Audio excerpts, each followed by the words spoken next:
Man, what's the deal with? Uh, oh, hello?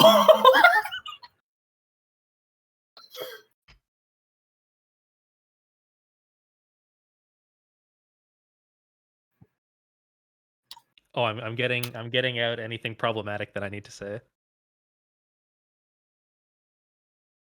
Oh, we are live. Well, as it turns out, we are in fact here. So welcome everybody to day 2 of Retirement Home Rumble, featuring an estimated 5 straight hours of nonstop Guilty Gear Strive action. For those of you who don't know, my name is Ash, and I am joined here for this evening, at least for right now, by none other than just Dylan. Dylan, what's up? How's it going? I'm doing pretty good.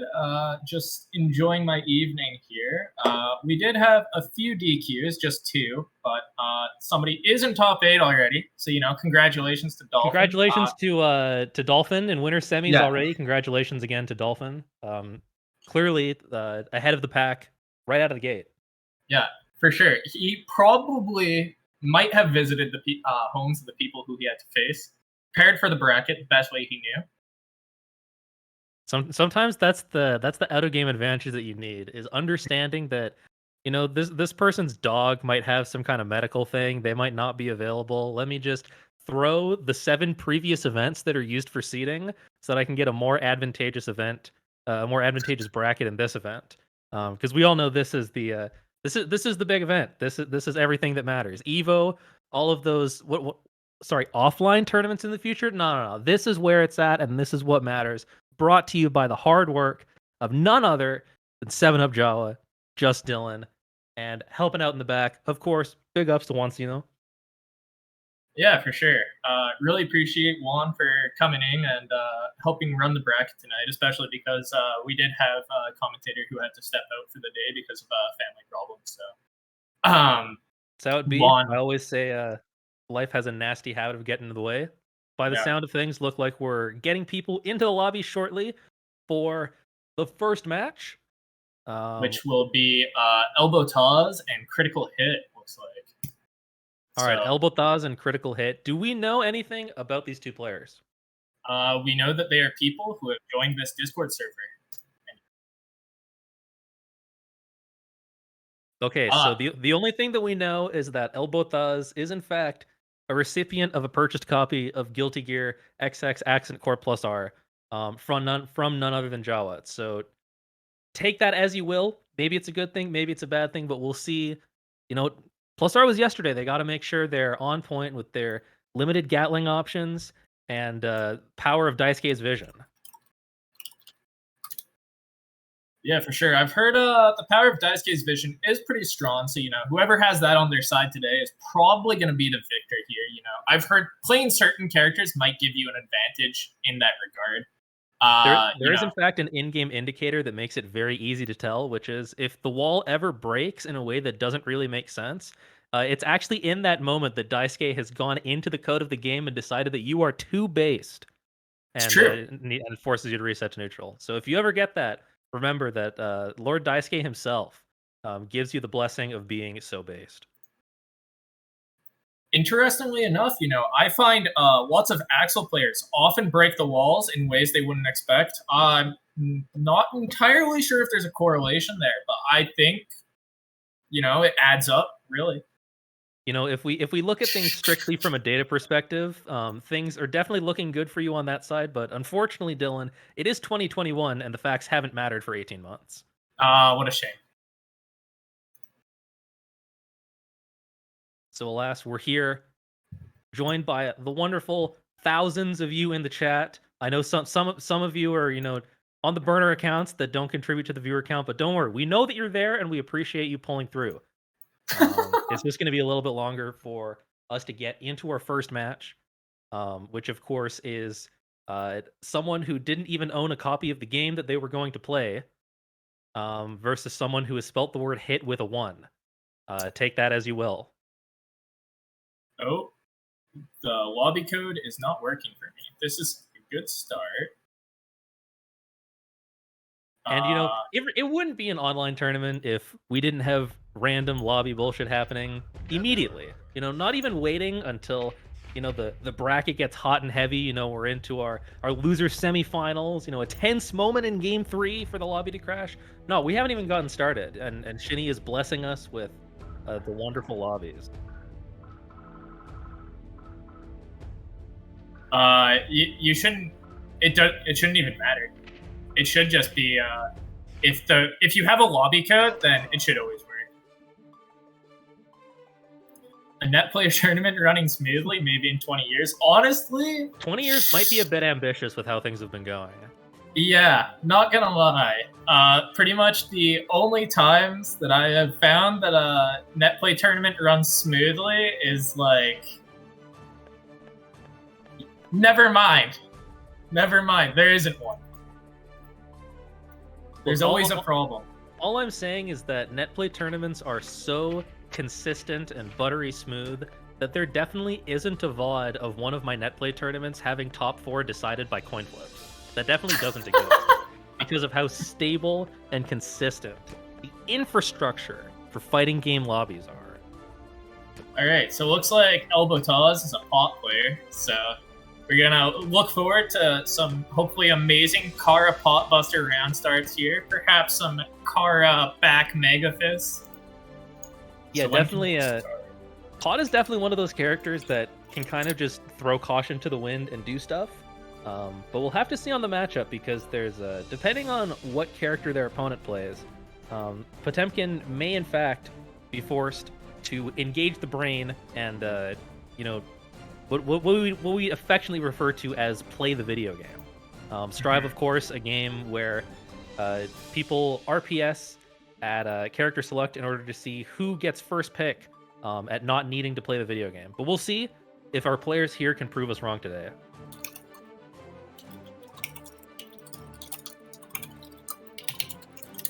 I'm sure I speak on behalf of some people in the chat when I say that it feels really amazing when you play Kai versus Soul and you anti-air Soul with 6p and you get 6p Diraclair, and then Soul anti-airs you with a 3-frame 5k and gets 150 damage and full corner carry, and it's like, yeah, thanks Daisuke. Yeah, you gotta love. Oh, he is here. He is just hiding. A ninja already. Perhaps they have gone to be a ninja.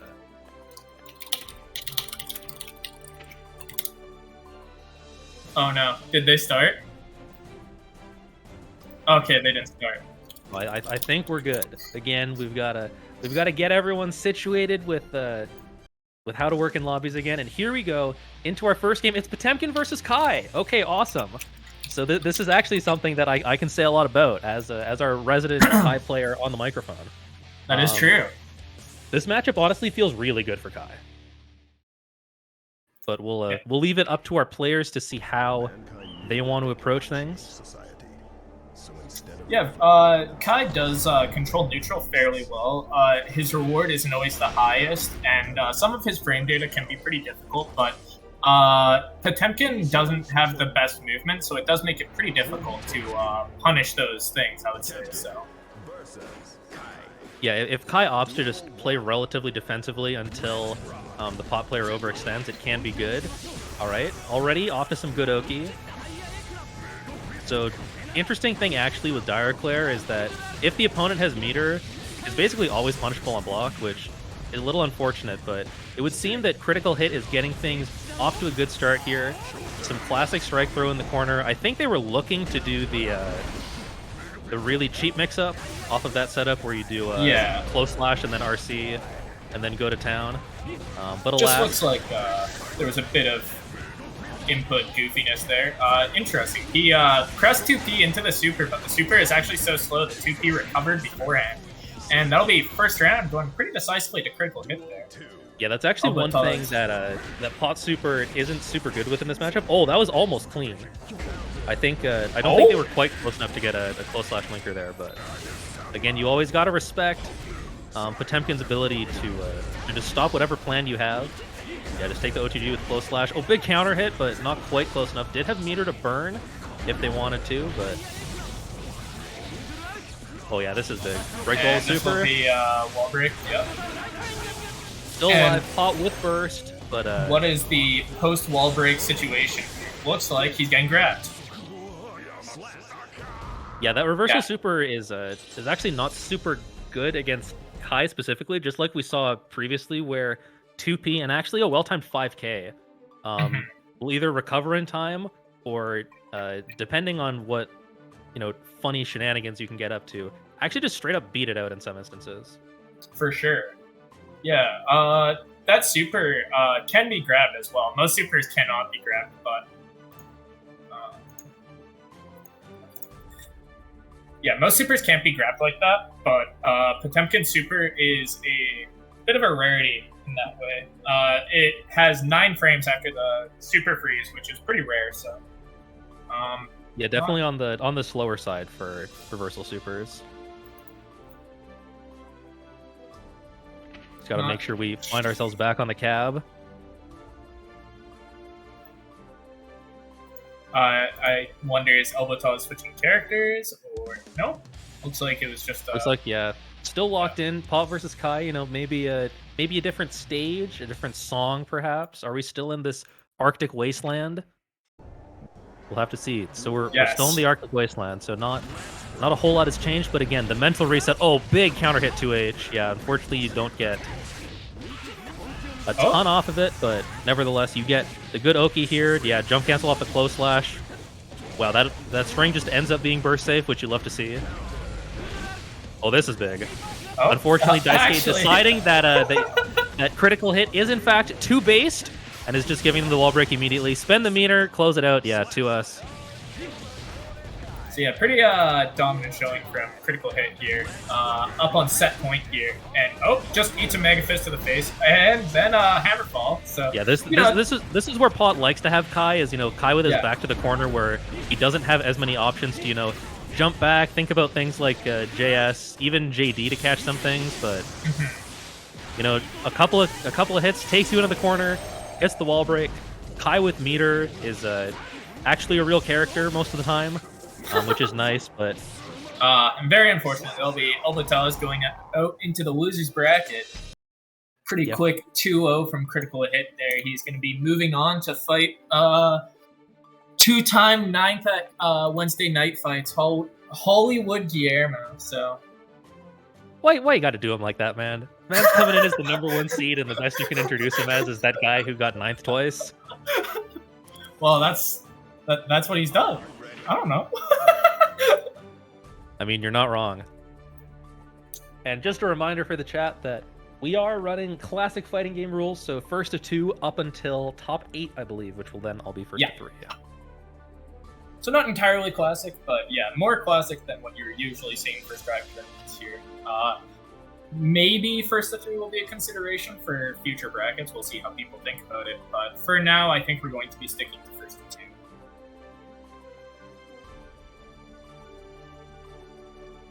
So just giving everyone a rundown of what else has happened. Ian took a 2-0 over Wednesday 12, and then swiftly dispatched Luke Cardo to immediately find themselves after 2 games in top 8. So congratulations to Ian joining the likes of Dolphin in our winner side of top 8. Having played 1 match, had to work a little bit harder than Dolphin to get there, but nevertheless they are sitting pretty in the winner side. So we've got some lobby shenanigans from our next match upcoming. Oh, they can't actually see the lobby, sadly. This is quite entertaining, though. Nothing quite like the beautifully made lobby system of Guilty Gear Strive, ripped directly from Habbo Hotel, actually. There's not quite as much capitalist extortion as there was in Habbo Hotel. But alas, that's how it goes. That's how it goes sometimes. So we are into our next match. I see Amelia, which should be interesting. Amelia definitely one of the more interesting characters in this game, and it's Amelia versus Nago. So True North, the face that I have seen before, playing up against Wow, I cannot read today. Vlaluch V. So this matchup is pretty difficult for Nago, I would say. He's not very good at handling characters who can fly around him, as we're seeing right now. And, Specifically, the spacing that Millia likes to sit at, where she's directly above and in front of you, is a spot that Nago doesn't really have a great answer to. He has that really nice anti-air that'll catch you, air dashing in from full screen, but with Millia's super fast, double air dash and all of that, it can be pretty difficult for Nago to deal with her if she's just kind of standing up above. But, as soon as you let Nago play the game, Nago can make some things happen. And, Millia back against the corner. Didn't make use of the plus frames, but that's how it goes sometimes. RC to keep himself safe. Oh, yeah, nice just start cancel off of it. Yep. This is actually... Yep, that's gonna be it. Oh, that was actually really dangerous for True North. As you will see, his blood gauge is actually maxed out there. So if he didn't kill with that throw, that was really dangerous for him. So, probably just good awareness there to, know that Lelouch wasn't going to be ready for that throw. Maybe lots of people actually freeze up when they see the blood gauge about to pop because of the fact that they're just like, okay, I'll just wait, right? But yeah, you don't want to get knocked away and miss your opportunity to punish. And pretty good spacing here from True North so far in round 2. And oh, nice bad man. Had the RC to make it safe. 6H to catch the mash, nice. Punishes the 2H with. Tries to anticipate the jump in. Oh, I don't know what that RC was supposed to be, but they're gonna find themselves back in, steal the corner. The JP was definitely a sad moon there. Yes. Got a 8 to sad moon. No meter, so True North will have one extra chance. Blue RC to see what's going on. Nice mash out there. And unfortunate. Just ends up eating a JH to the face. But this is looking pretty close so far.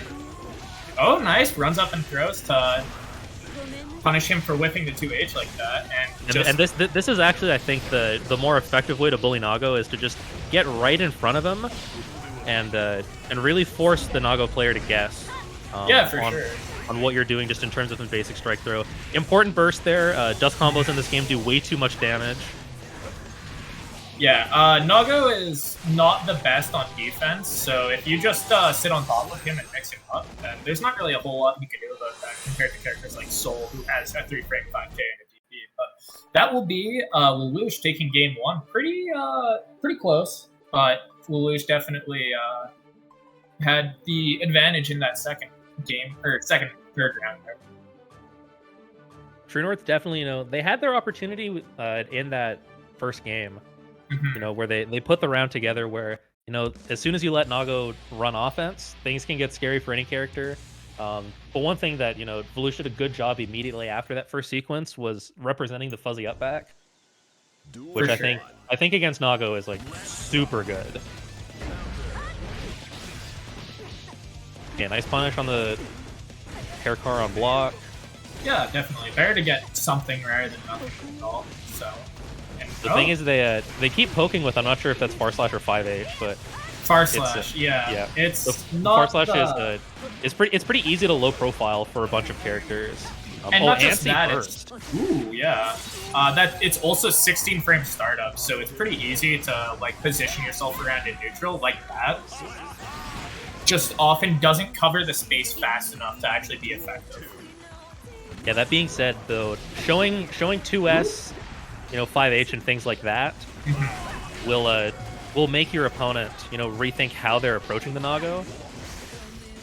But now it's Millia in the corner, and with no burst, only 1 bar for YRC. It's gonna be a little hard.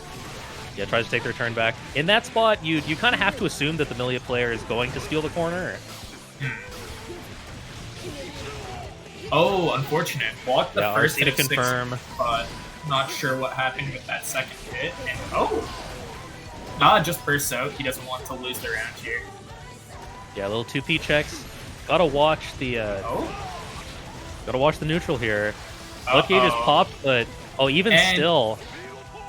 Oh, I actually thought he was gonna eat a wake up super, but that'll be Lelouch winning 2-0. Definitely a scary spot to be going for something so meaty like that. Yeah, especially when most Nago players, when you get them into that situation, you just they almost immediately just let it rip. So, but the reward off Blood Gauge Super is so big that For sure. it's really something that you should be respecting. But maybe that's the mind game, you know. You expect that the opponent is going to expect that you're going to respect it, and then you instead just meaty. And now everyone's a scrub, but I'm in winners. For That should sure. go sometimes. So yeah, that'll be the beautiful circle of Yomi. That'll be Messed up the Lich input. King Yeah, the 2-0. reversal Oh. timing in this game is pretty finicky. It's a lot stricter than in previous games. Yeah, for sure. It's not necessarily that it's stricter so much as the wake up timing is very different from what you would expect.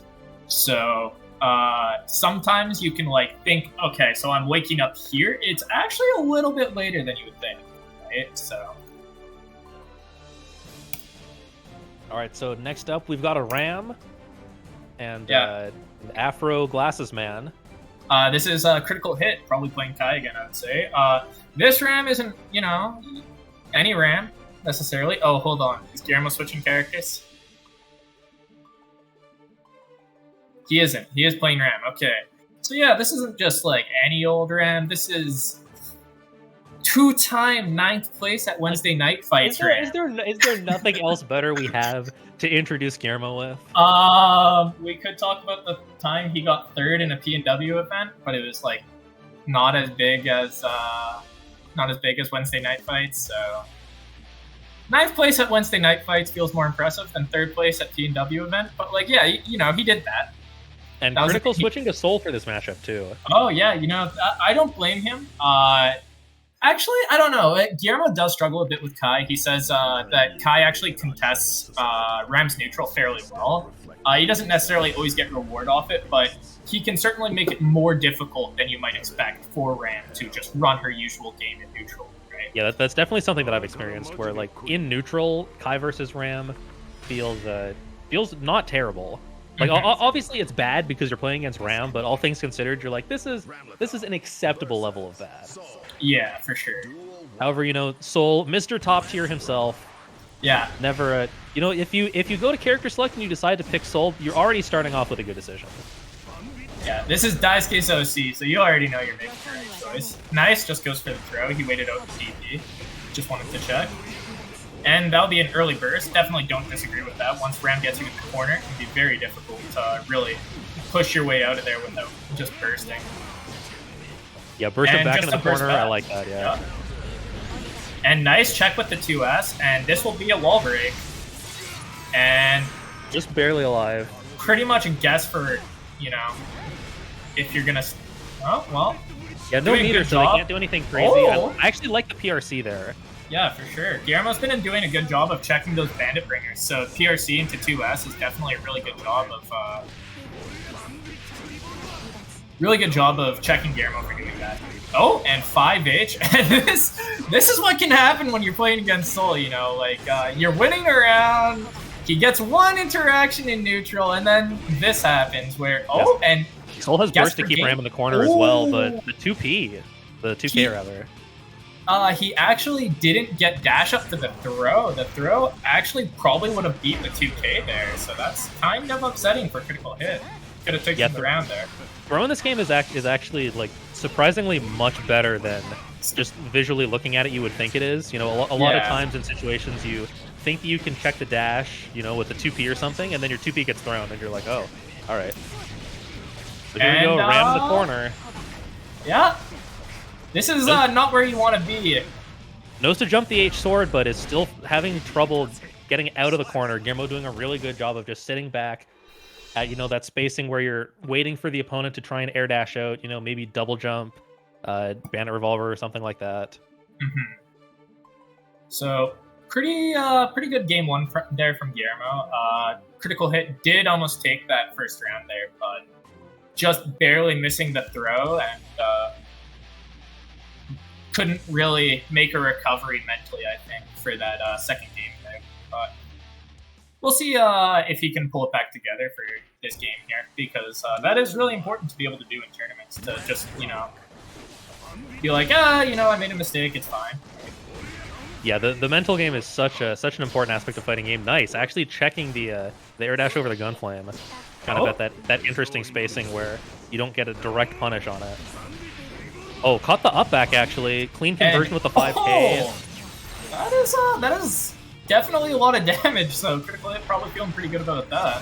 Ladies and gentlemen, Soul Bad Guy. Here's the mix-up. Yeah, just fast RC, staircase it down. Caught the up back again. Yeah. Guillermo looking for the fuzzy jump, but not committing with the FD as well. And you know, now that I think about it, maybe Critical Hit is actually a Soul player, and he just doesn't like playing Soul versus Pop.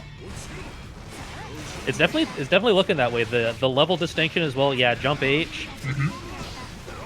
Gets the conversion, dash up.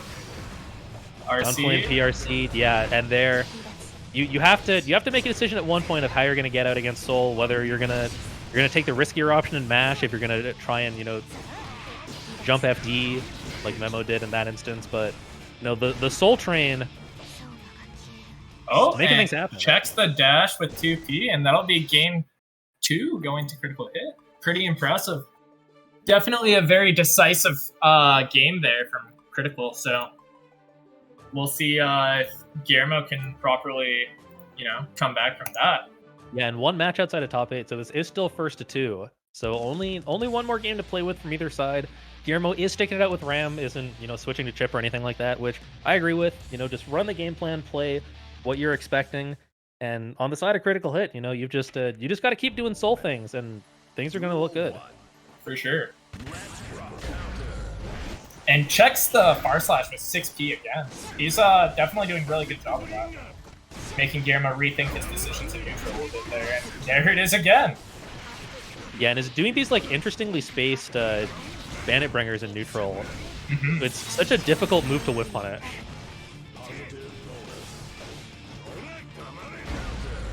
Oh, yeah, checks with the 6S.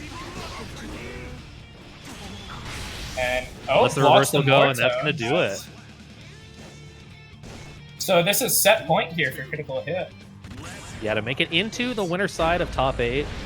Burst still a factor for both players, but and snipes the 5K there with 5H. Pretty big counter hit, so Guillermo had to burst that.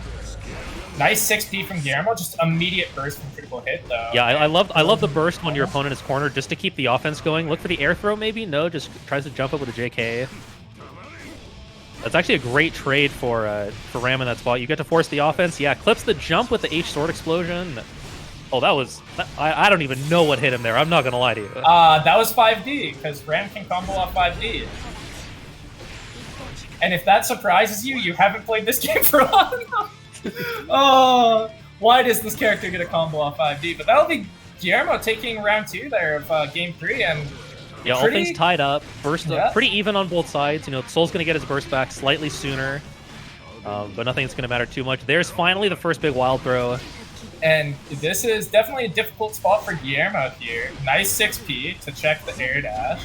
Yeah, the FD though, making it not as big of an issue. Oh, and nice. JD snipes the... Is he dead? Just barely got his burst back in time. We'll see if this is a hero burst or a Canadian burst.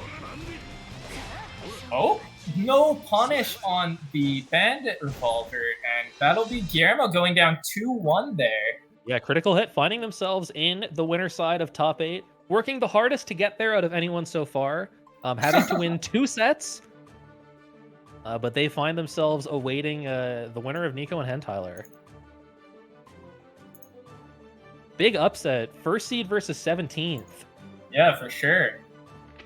But that is what happens when, we don't personally know lots of the people who entered, and it's not always easy to see, who everybody is, right? So yeah, seeding open bracket online events like this is definitely a challenge, so... Definitely no blame on our wonderful TO team for that. Only if Critical Hit wins the whole tournament, then we can be like, hey, come on. But for now, y'all are chilling. You're still good. So up next, we have Nico versus Hentyler. Both of them hailing from Calgary. So yeah, and this is to play Critical Hit in winter semis.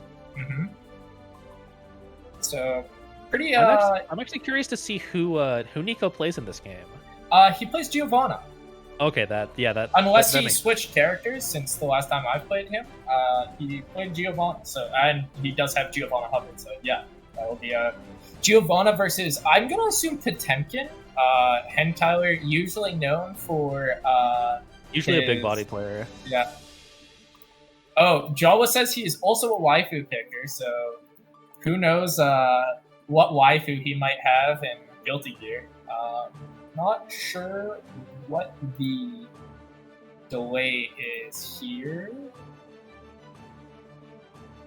Good question. You know, sometimes you get on the cab and you realize, you know what? I actually, you know, I left my keys in my wallet and my car is locked. We're queuing back up. Oh, it looks like Hentyler is actually playing Ram. All right, so Geo versus Ram, which is not something I've seen too much of. I would imagine that Geo actually probably has a reasonable time in this matchup. Just a lot of Geo's forward advancing moves, unless there's some funny interactions. At first glance, look like they should do reasonably well into Ram. Yeah, Geo is pretty good at like her dash goes extremely far, which Yeah, she's got like a pixie dash where her dash acceleration is just 0 to 60 and faster than you can blink. yeah, for sure. Like her dash blocking takes her like across the screen, so it's pretty crazy. You just kind of teleport across the screen as you're dash blocking. So even if like characters are trying to keep you at bay, it's really hard actually. Yeah, super effective character, just kind of bulldogging your way in. Mm-hmm. Also, the dive kick super to whiff punish some zoning attempts is something that I assume we'll probably see in this matchup. So instead of reflecting on Yeah, for sure. Dive kick super is definitely a very interesting addition to Geo as a character because it gives her a very safe way to approach the ground from the air, and it's plus on block. So very hard to do anything about. Sticking a button into it can sometimes just get your anti-air. So Well, I mean, by the Dylan laws of fighting games, they spent a bar on it, so it's fine. that's true. That is true. That is the Dylan law of fighting games. So let's see how this goes. Oh, okay. Just All right, air dashing each other, hitting the button. Yeah, we got a couple air dashers early. Big counter hit to start. And this is not the spot that Ram wants to be, but this is exactly where Geo wants to be. Offensive burst. So here's the thing: lots of people don't know about. Well, don't think about with Ram actually, because you'll see everybody go like, "Oh my God, Ram is so broken. Everything she does is amazing." Ram's Abare actually isn't the best. It's just pretty because bad. She has difficulties really converting it into her turn again safely, right? Even if you get the hit, it's not really a reversal of fortune. It's just okay. Now I reset my pressure, Yeah. but you're still in the corner. All right, jump the sword. However, if you Just do presses get out. Wow. if you get a reversal throw, however, that's a different situation. That is a hard knockdown. And that'll be JH. Just okay. Well, that was a just really following fast Ram. game, actually. Yeah, following Ram up into the air. And the big thing was that, instead of jumping the H sword like the game's very own tutorial tells you to do, they just said, no, I'm gonna press S and we're gonna have a good time. For sure. And good times were at the very least had on the side of Nico.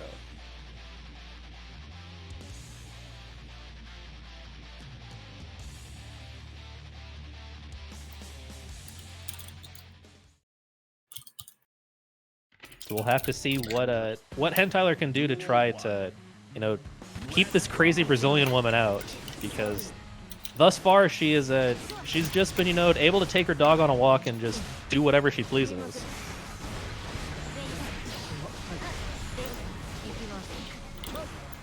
Nice little dash under. Yeah, hadn't recalled the sword yet, so just kind of Ram sticking her arm out, but nothing coming at it. Yeah. Again, both players just air dashing at each other. Oh, and in the corner now, and Yeah, caught the jump. Yeah. Swords do in fact explode when you're in the corner, so it makes it very difficult. What the worst part is when you think you're not in the corner yet, and stuff like that happens, where for some reason there was you were already in the corner when that sword hit you, but you know, Yeah, it didn't really the corner matter. carry on that was insane. Just the Yeah. dash button out from Geo Oh. to contest the H sword. Coast to Very coast. awkward. Hentyler's sword was actually in the other corner, so when he went to throw it, this happened. Yeah, waited out the backdash too and just gets the Yup. throw. It's been all Nico so far.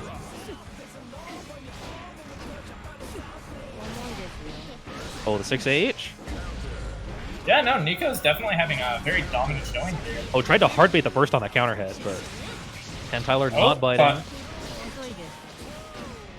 Hentyler answering back here a little. And, oh, nice. Catches Yeah. the dash out of the corner. That's really good because it's hard for Ram to deal with, you know, Geo dashing under the corner when she throws a sword like that. Yeah, Nico had shown that option twice already, so good on Hentyler to understand what's been going on and have the Yeah. counterplay prepared. Oh, no RC on the Daro. Kind of unfortunate, but looks like it doesn't matter a whole lot. Okay. Oh, close with the open overhead, him and yeah, up. that's gonna do it. Oh, that's not an overhead. That's just last hit of Rekka. Oh, okay. Yeah. And oh, just swings 5H on the round start. Hentyler's looking a little more comfortable here now, so let's see if he can manage to close out this second game and Yeah, nice anti-air with the 6P. stay in winner's bracket here. Super Oh, delayed on the record. unfortunate. Stays in the front. Yeah.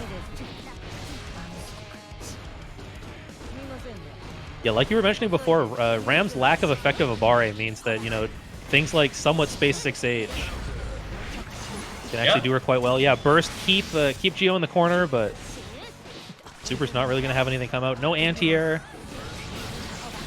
Oh, nice. And this should be death. Yeah, has meter to break the wall. Oh, it missed! Very awkward. So yeah, when that oh no, that is really sad. So Ram actually had a burst-proof way of killing there, where you just do both swords and then you do beam super. But sadly, not what Hentyler chose to do, and also sadly ended up losing game 2 and is now gonna be sitting in a loser's bracket. So, you know, he's gonna be sticking around, but not really what you would hope for. Does set up a very exciting sounding match in the top of Winterside top 8, though, between Critical and Nico, Geo versus Soul, and with the way both of these players have played in their sets on stream so far, should be an entertaining set at the very least. So you can look For forward sure. to that. And up next, we have Festival and Legend Gary. I just want to say, amazing tag. Legend Yeah. Gary is like, it's a top tier tag. That's one of the best tags I've seen in a while. For sure. Festival, I believe, either plays May or Kai, not 100% sure. He is playing May still, I see. And Legend Gary, who knows? He's probably gonna play a sick character. Just gonna say. Probably gonna play a really, really awesome character. What's your soul read on Legend Gary? I bet you he's a Geo player. But you think Geo? I'm thinking they might play Anji. I'm thinking they might play Anji. I'm getting Anji vibes from the name Legend Gary. I'm gonna be honest with you, I forgot Anji was in this game. It's understandable.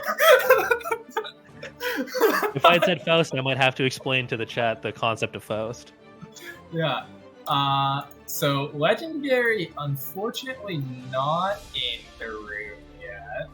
So we're just waiting on him here. Hopefully, he hops in here soon. You know, just like the name, we've got to wait for it.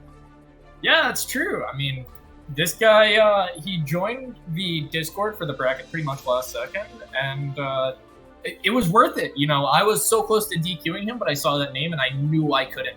I knew that he was going to show up last second, and He says he's trying to get in, probably just having a little bit of trouble here. Strive lobbies can be a little interesting sometimes. Sometimes you try to get in, Yeah, just you doesn't work. you definitely don't want to rob the people of their opportunity to see Legend Gary versus Festival. For sure. I'm sure this is going to be probably the best match of the night so far. Critical Hit versus Guillermo, that was a banger for sure.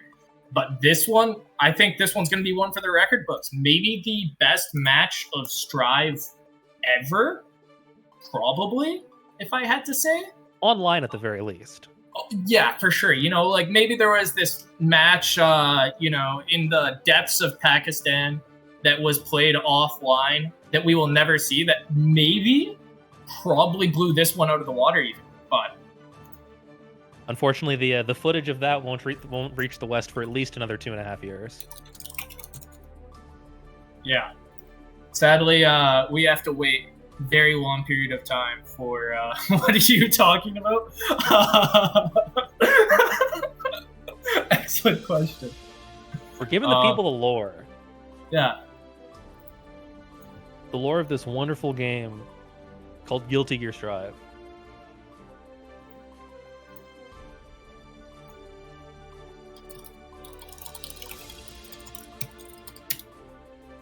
So classic lobbies. We've got to give it a couple of times for everything to line up. We've got to make sure that our star signs are aligned, that everybody slept on the left side of the bed.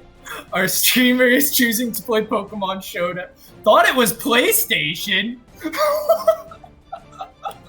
Imagine if we had crossplay and that wouldn't have been an issue. If only. The chat immediately infinitely more engaged at the thought of Pokemon Showdown. You love to see it. Yeah, Albert's trying to see the Pokemon Showdown stream. He doesn't even care anymore. He's like, actually... No, the people need to know what you're running. Is it OU? Is it UU? Is it Gen 4? I'm running out of things that are vaguely related to VGC that I can mention.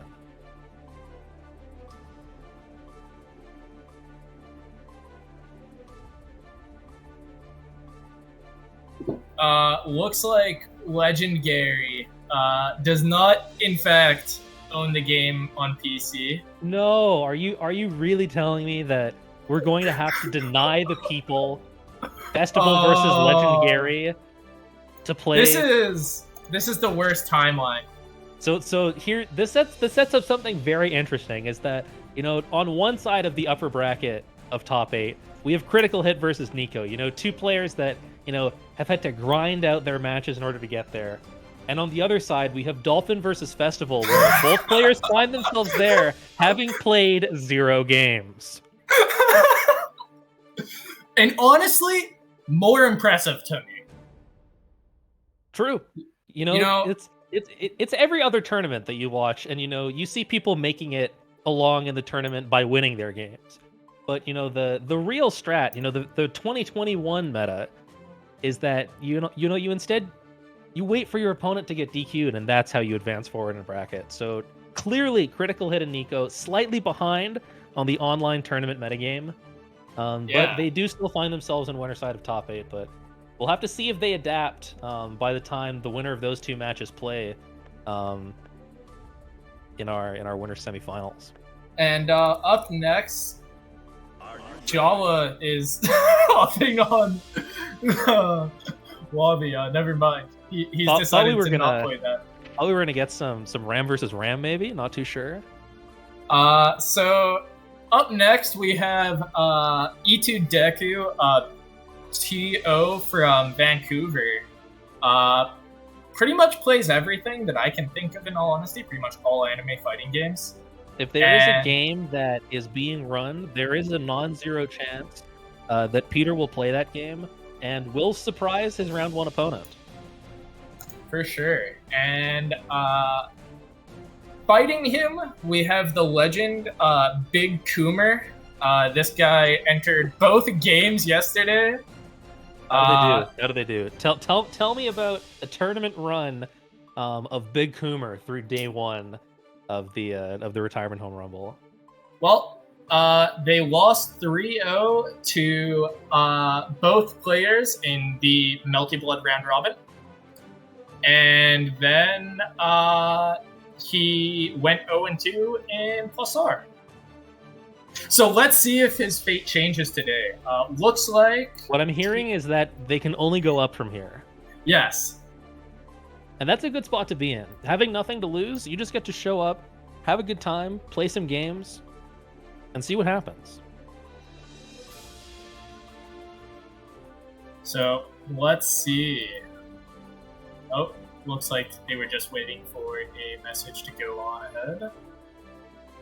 And should be starting. Yeah, here we go. So Soul bad guy versus E2 Deku playing Ram. Soul is a surprise to no one who knows Peter.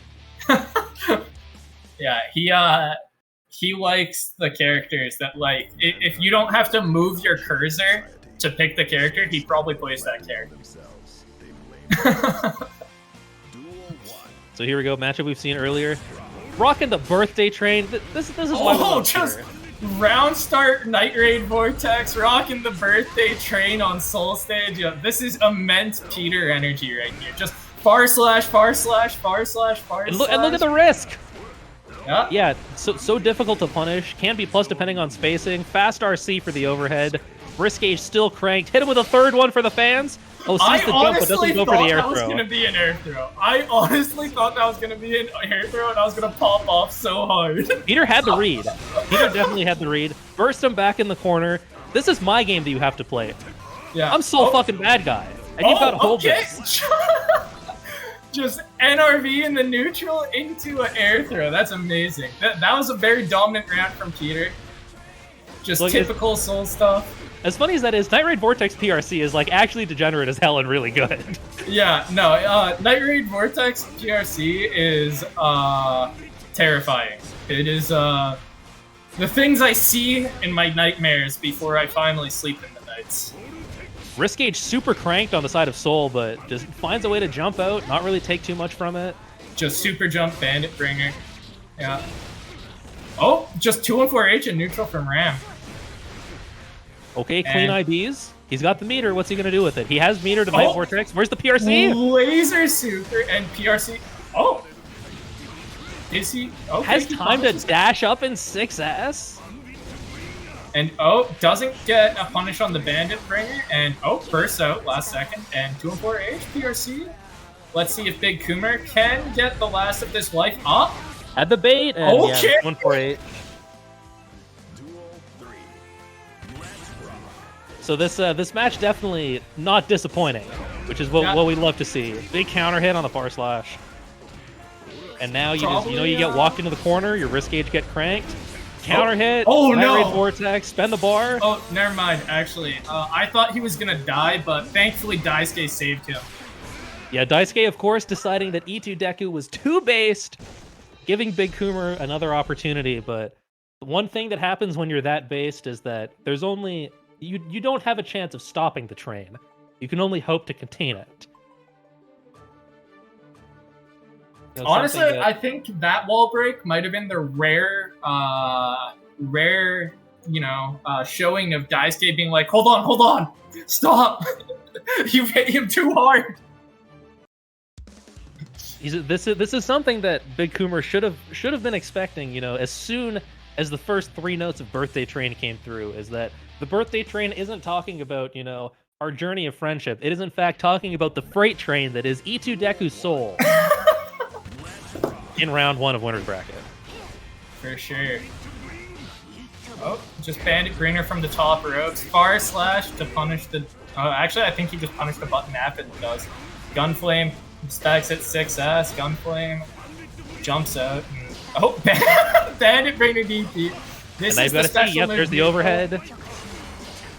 Honestly, I think Peter is probably at least slightly inspired by the legend himself, Kusoru, the master of special move neutral soul. And good inspiration to take, but there you go. Yeah. The jump H finally doing its job, catching soul, trying to reach for the skies. Oh Big no. counter hit on Night Raid Vortex. Oh no. And and now you're in the fun zone. The fun zone, of course, if you're Soul. You know, sometimes you find yourself in the corner, but you have burst for a reason. Air throw. I've seen this movie before, and let me tell you, it's a good film. Oh, just Bandit Bringer from the top ropes again, and close slash 5H, and that'll be enough to take it.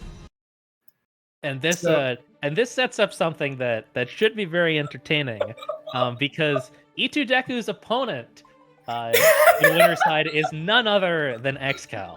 Oh, I am so glad that you mentioned that, because I was actually about to say the exact same thing. So we have ourselves here. So here's our storyline on the winner side of the bracket. Production, if maybe we can pull this up for the people to see, is that he has it up. Going from the top down. We've got Critical Hit versus Nico, two players that have fought tooth and nail to find themselves in round 3 of winners, one match away from top 8. And the winner of that will play the winner of Dolphin and Festival, two players that have played exactly 0 games of Guilty Gear in order to find themselves here. So they've had to show nothing so far. Everything that they might have to show is still hidden in the back pocket. So, surprises all around from there. Continuing to move down, Ian versus Zero Requiem. Unfortunately, didn't get an opportunity to see any of those matches, but Zero Requiem with a close 2-1 over Leon Ultra to find themselves in the winner's side. And then, just like we talked about, XCal versus Itu Deku. Probably the two of the people that come to mind when you think of Wild Boy Soul should prove to be an entertaining match. So up next, we're going to have Critical Hit versus Nico as our first match of winners round 3. Should be a pretty interesting one, I would say. Geo versus Soul. So very controversially, Martin thinks that this matchup is 6-4 for Soul. Or 6-4 for Geo, sorry. So we'll see how this actually, it looks like Critical Hit is going to be playing Kai. Is he a Kai player, or is he a Soul player, or does he plan on switching between games? Guilty Gear, not a game that's, super common to see dual mains in, but, maybe Critical Hit is breaking the mold here. For sure. Level 500 with both the Kai and the Soul, so clearly the experience is there, and it might just be, which matchup they're more comfortable in. Mankind knew that they cannot. Yeah, most definitely. So let's see how this plays out. I've never actually seen this matchup in all honesty, so I don't really have too much to say on it specifically matchup-wise. I would have to imagine Geo does fairly well against Kai.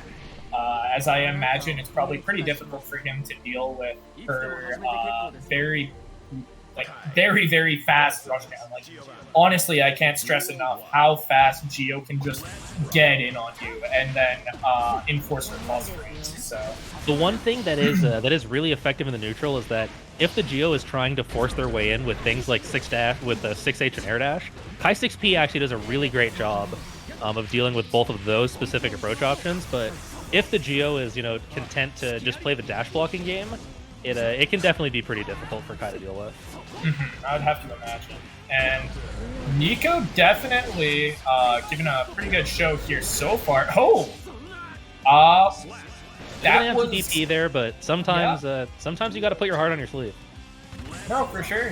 Sometimes you just have to have those. Just be like, yo, respect me. I'm about to die first round of this set. Nice let's block, see what but happens, right? if you're reacting to that in time to block it, you really got to drop the DP. SDP from Kai will actually cover both the cross up and non cross up versions of that jump in. Oh, 2S and 2 stunned it. Pretty good confirmed here from Critical Hit, and nice burst from Nico. Oh, connection a little spotty. Oh, it's okay. We've got the YRC dash up throw, and that's gonna be the show, folks. Yeah, that is very unfortunate for Nico there, but it is what it is. That's roughly what you can expect from net play tournaments. So. And 2S, nice to check the 6B pressure there. And nice check on the DP from Nico. Yeah, just delays the dash up. Nice juggle with the double 5Ks. And Anti-air close slash. That would have been dead if Nico had finished the combo. And that'll be game 1 going pretty decisively to Nico. You know, critical hit did get that second round there, but... And I like Nico going for throw there. Kai did have burst, so if they wanted to, you know, use their abundance of meter, you know, to try and get a mix-up going, the burst was on deck to reset back to neutral, so just dashing up for the throw instead, unless you're, you know, willing to commit the meter to, you know, wake up Blue RC or something like that. Mm-hmm. Much cleaner situation and cleaner way to close out the game. Nico 1 game away from finding themselves in winner's top 8.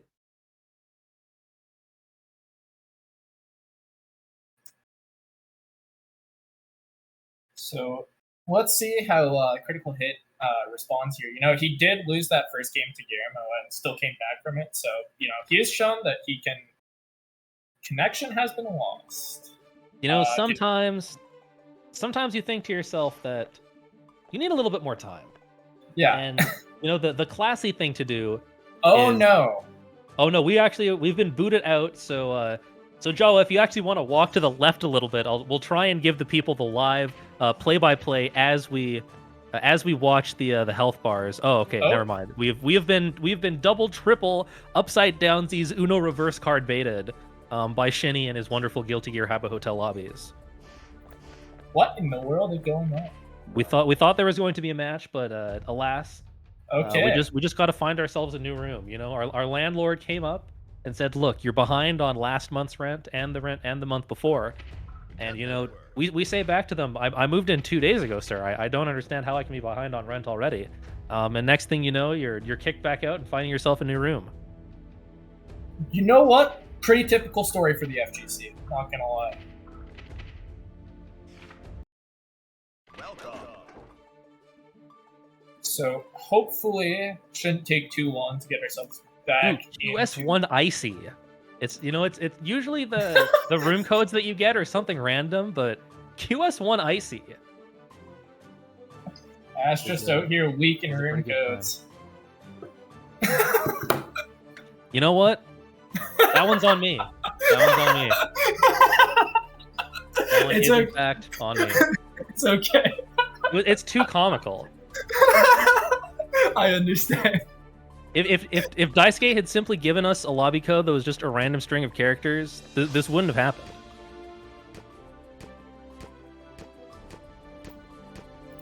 Alas, we have both of our players back in the lobby. Yeah. Hopefully things can continue along smoothly as we get ourselves back into this match. But that's true. As it turns out, you know, Daisuke may have bought a watch recently and just wanted to use the game code in order to inform the people at home of his drip that his wrists do in fact stay icy. Duel 1.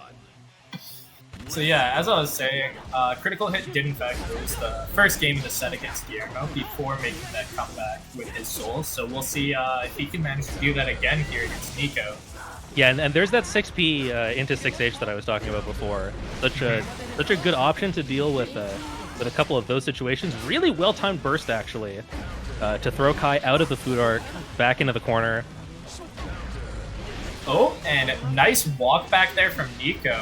Getting a huge punish here on the throw. Going to be resetting to neutral thanks to the wall break. But he does have positive bonus, and positive bonus is pretty good. Yeah, meter in this game really turns you into a kid in a candy shop. And especially when you hit something like that. So let's see. Oh, no Oki there. That's fine. Just resetting to neutral here.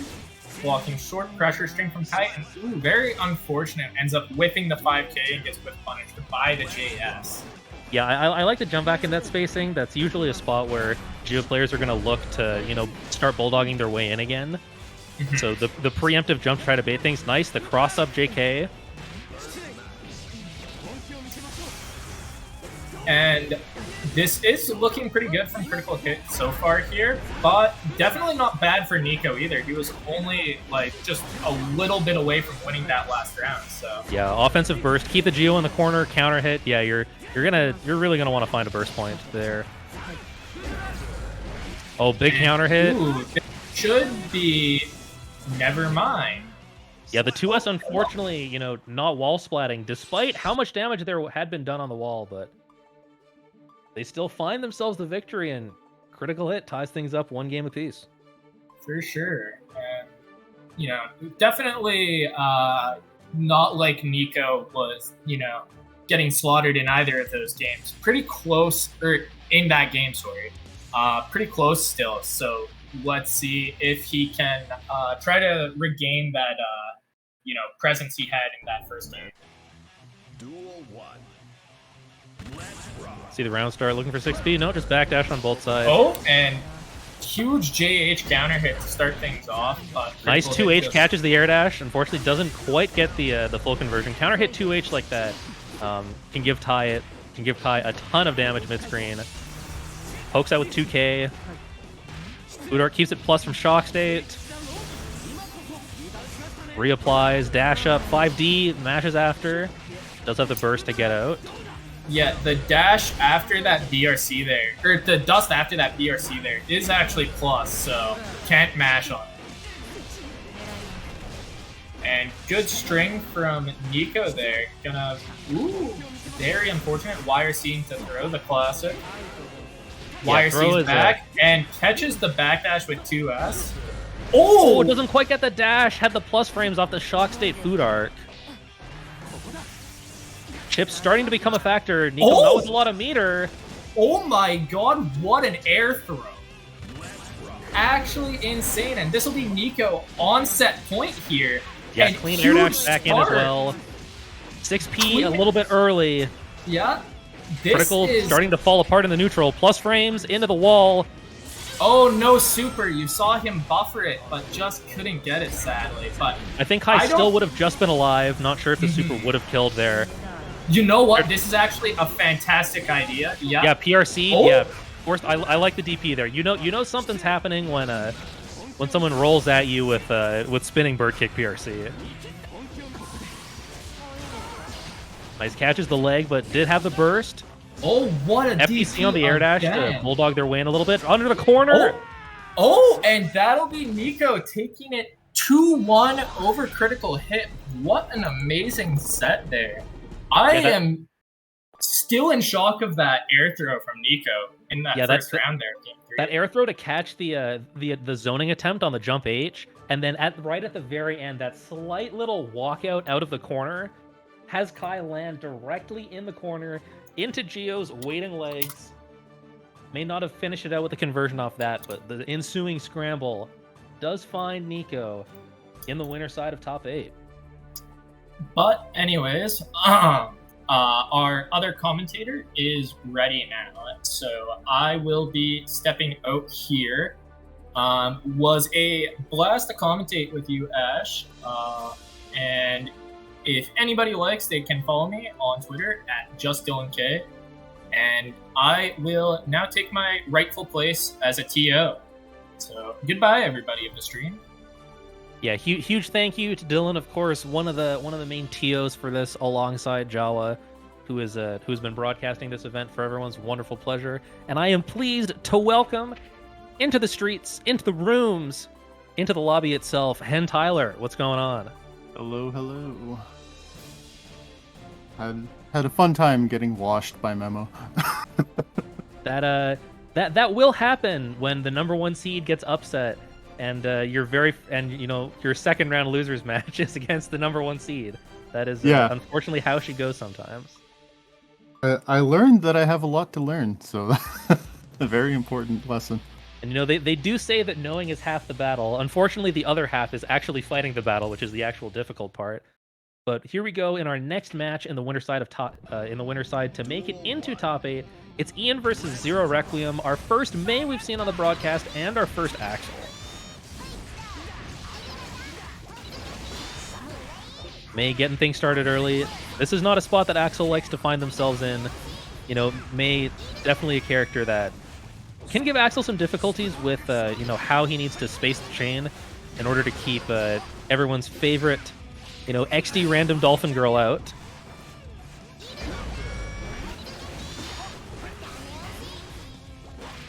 RC empty jump, and yeah, that's gonna do it.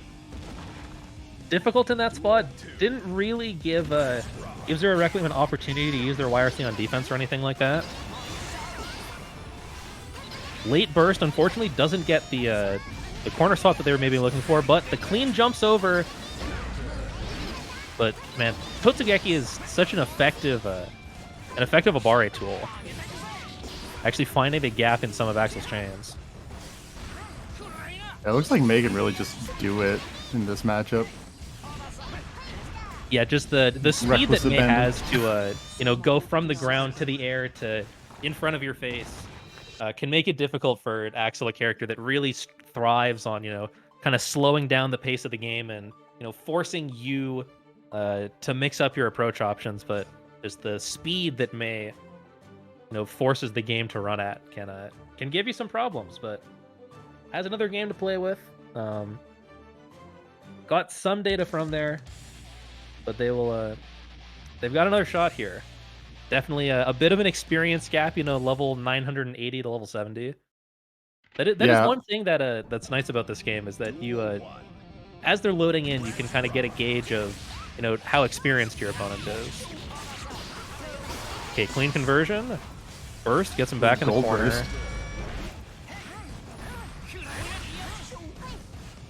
One thing I do have to commend Zero Requiem for is they have not been antsy on their use of burst at all, which is definitely nice. Definitely good to see. All right, Totsugeki for the anti-air. Ooh, Jawa, well. it looks like things are good on stream, but it is a little choppy on our end. If you can maybe look into that, that would be great. But we're making do. May's Just as zooming you around the were- screen anyway, so hard to keep track of regardless. Just as you were talking about him, making a nice conservative burst, he does a really horrible burst. There's sometimes we're all human. Everyone has a breaking point, and Yeah. sometimes that's where you find yourself up. Nice 2H. Catches the air dash in. 2S, sorry. Ooh, interrupting the dust. Yeah, finds one of the last frames to find the mash out.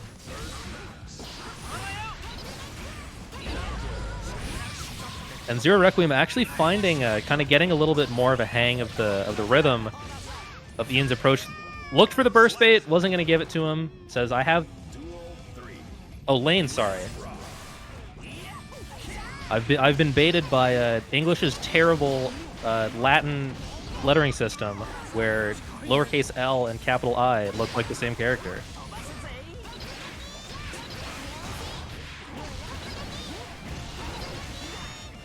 Yeah, ton of damage here.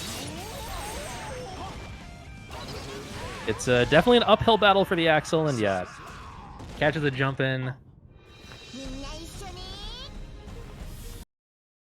I'm not sure if I can be a fake weeb if I don't pretend to be a weeb, but I will take the place that I found myself in, nevertheless. Just as Lane will take their place in the winner's side of top 8, we've got the segues on point, as we'll be looking to segue ourselves into our next match in the winner's side.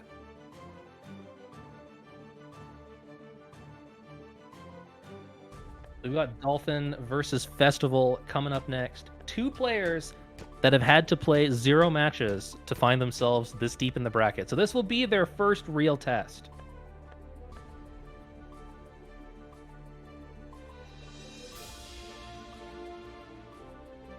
That's true. The English alphabet does give us some amusing things sometimes.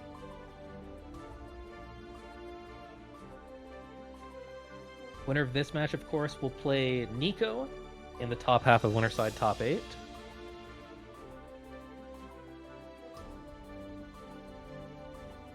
Festival, I believe, playing Mei. Dolphin, not sure. We will see who they decide to walk up to the cab with as soon as they find themselves into the room. Looking like a Millia pick, but we will have to wait and see. As you can see on your screen, some updates from the loser side of the bracket. Memocarp, unfortunately, having to knock out Hen Tyler to join me in the booth. They will play against Zero Requiem, who we just saw on screen. Critical Hit and Leon Ultra, also one match away from the loser side of top 8. So we are progressing pretty quick here, which is always nice to see. Never fun to be running a tournament until the wee hours in the morning, especially on a Sunday. I don't know about everybody else, but I got work in the morning. Got to get my sleep in. Oh, I'm on full degen time myself. I'm I'm good all hours of the day.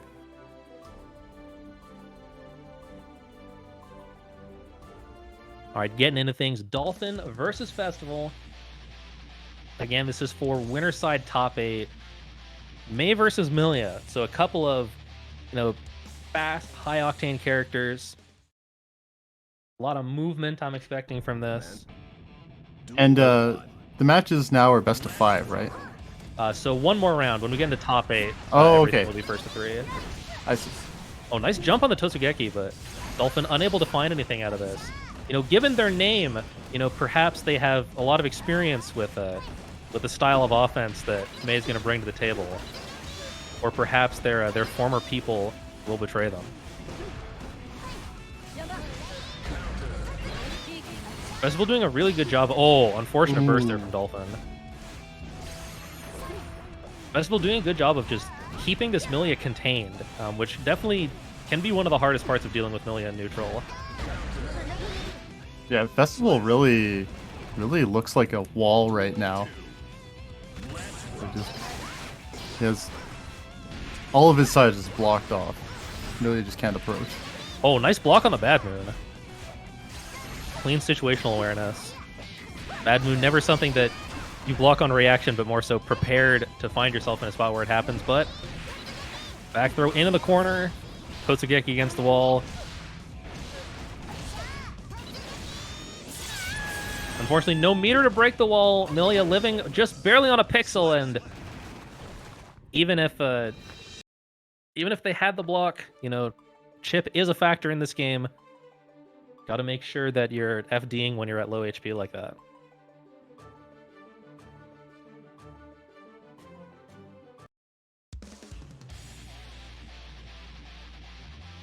Dolphin indeed being Dolphin. It's not every day that you're betrayed by your namesake. Duel 1. Let's rock.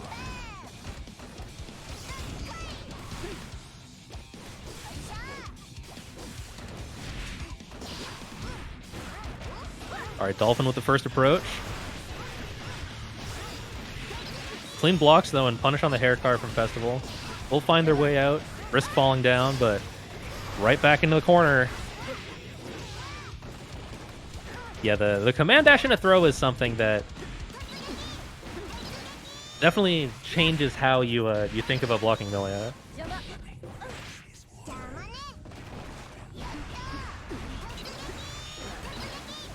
All right, we've got to find a way out. Finds the jump, but doesn't find an air dash. All right, finally with Mei cornered, but finds an air dash over. Burst back into the corner. You always got to keep screen positioning in mind when you're thinking base burst and things like that. Duel 2. Let's rock. And Festival 1 round away from the winner side of top 8.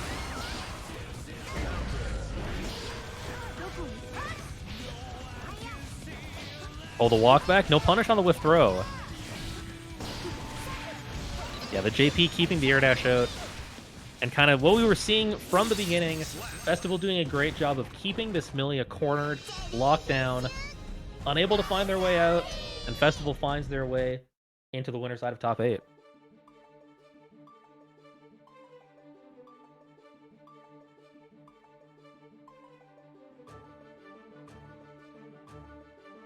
So one more match to go on the winner side in order to determine our top 8.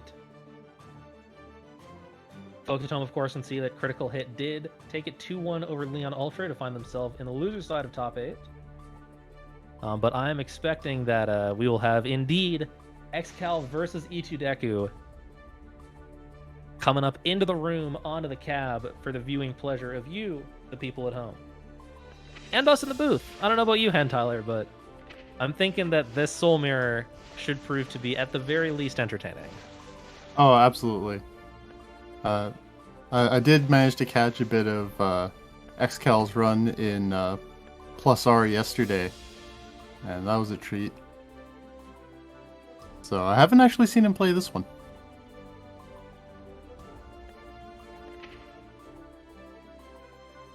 Oh, Excal, really? in fact, playing Faust in this game. So already a mix-up on my side.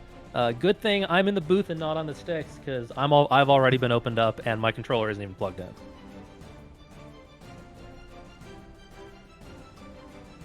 Faust, not a very well represented character in this game. So excited to see what Excal's Faust is going to bring to the game. Obviously, an accomplished Guilty Gear player in their own right. So interested to see their approach. I do appreciate his Faust Soul hybrid avatar. Perhaps still a conflicted man. But we're seeing the Faust here. I'm assuming that, it's Soul. Soul kind of, gets to jump around and do whatever they like, but Faust, with big normals, resetting with items and things like that, could prove to be challenging. You can see already that, Ichideku has to change the approach against Faust, but, now that they're on the ground, and they can get things going, things are going to change a little bit, but the main thing with this is going to be, who's cognizant of the scramble situations that Faust puts people in. All right, Let's give him Afro, the yellow watch the hands fuzzy. right now. Yeah, just up backs it instead. Take the burst as well. Finds himself in the corner. Night Raid Vortex trading.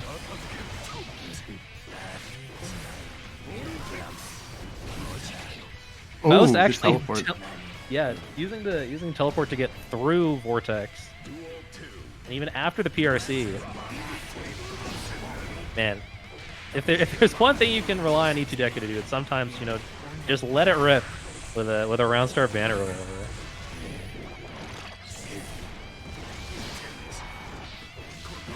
Yeah, OTG to keep the scrambling neutral going. Faust definitely not the type of character to want to slow things down and play overly methodically. Definitely, all of the best Faust players for their ability to create the scramble and then react to what happens as they get their items and kind of as the chips hit the floor.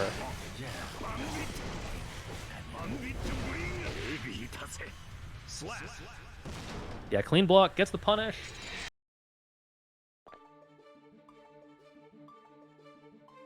Excal looking good so far.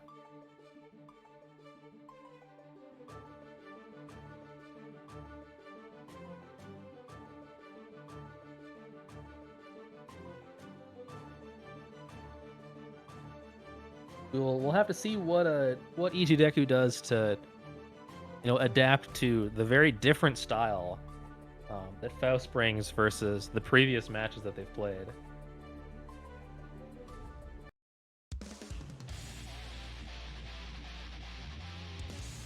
And Ichideku actually switching to the Leo. This is Leo does have the flash kick that can kind of contest Faust in the range that he likes to swim around in the sky in. 2D for Leo also pretty good. Just the nature of Leo offense.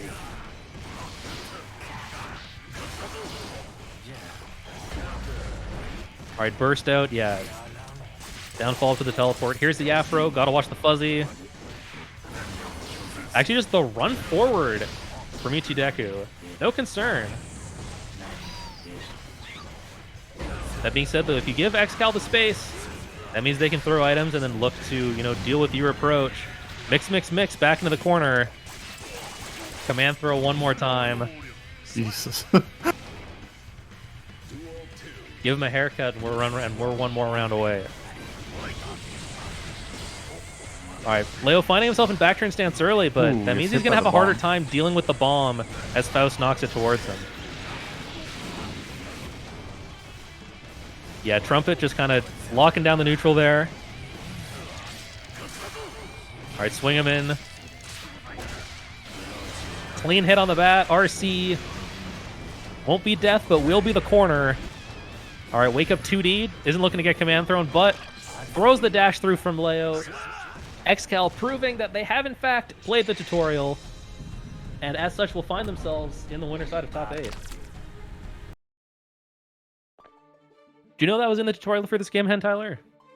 I have not played the tutorial. The tutorial for this game does in fact tell you to throw the command dash from layout.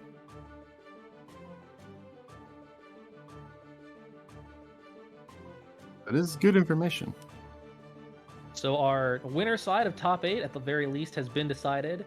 It is of course none other than Nico versus Festival in the upper half and Lane versus XCal on the lower. We have the rest of our losers matches carrying on.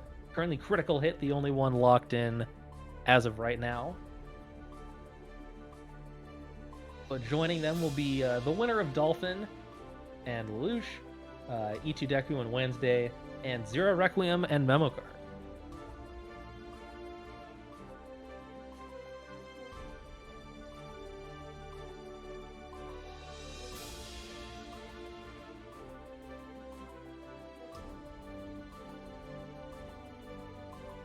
So chat, you've been able to, bet on the matches as they've gone by. Chat, let me know. Are you up? Are you down? Is this a Sage Ham Will It Kill day for you, where you think you know how things are going to go down and you find yourself at 0 points, or have you been making some money? Just to let everyone know, after claiming my bonus for sitting in chat, I'm now at 420 channel points. That's pretty hype.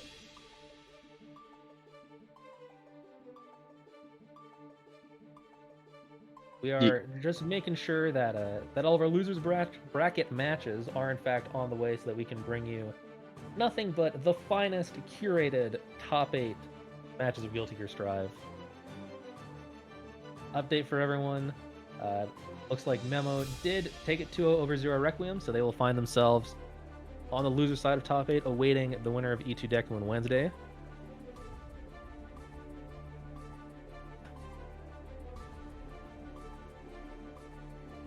And definitely, if we look at pure seeding alone, this has been an interesting bracket. Seeds 8, 5, 3, and 18 finding themselves on the winner side. Obviously, online events, difficult to seed things without perfect information.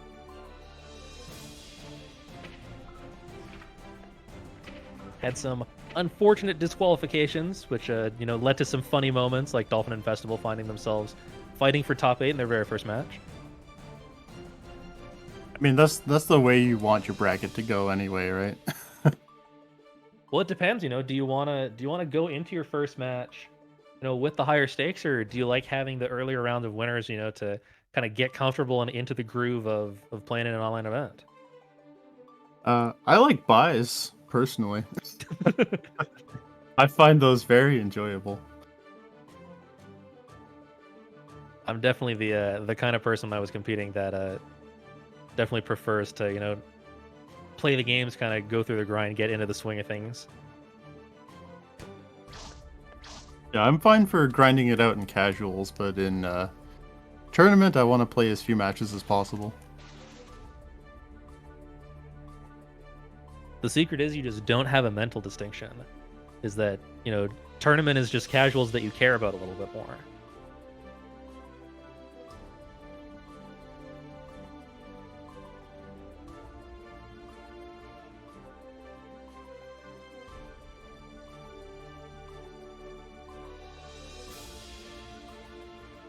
So again, we await the result of our last 2 matches. Who knows who will join Critical Hit and Memocarp in the loser side of top 8? Only time will tell.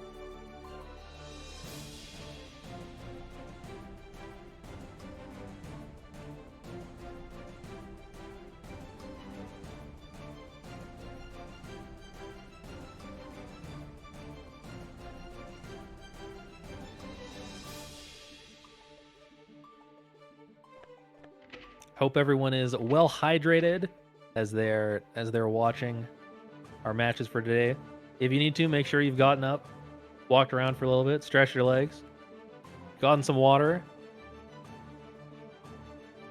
Yeah, I've personally been just chugging water for the past half hour. Got to stay hydrated, folks. After Twitch did the unthinkable of killing the Stay Hydrated bot, We need to. The onus is on ourselves to make sure that that our fellow fighting game viewers are remaining hydrated. Oh yeah, hydration is sort of relegated to channel point redeems now. It's true, but we are in fact bringing you one of our losers qualifiers in the top 8. It's Itu Deku versus Wednesday 12. Duel 1. Will Soul versus Mei.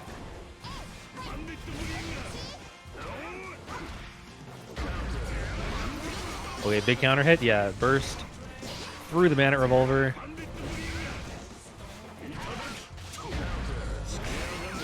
Okay, not getting hit with. Wow, he just letting it rip. Oh, Fully charged dust and a fully charged dust and a DP. Oh, now he's just DP. He's setting up the wall. You're gonna have to find a way through, and counter hit 2D is the way that that Wednesday has found their way through. All right, calling in the whale. Oh, who wins this? Oh I actually my don't know who God. wins this. Ships in the night.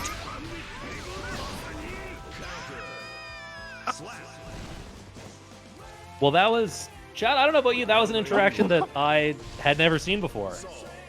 And now we learned that, you know, it's just ships in the night. But Soul gets to hit bar slash.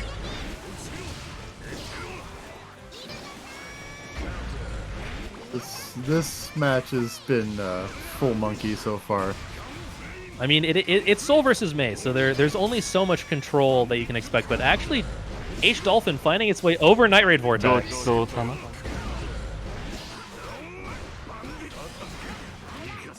Thank you to Just Dylan K subscribing at Tier 1. Thank you for supporting local esports Was action. that a taunt?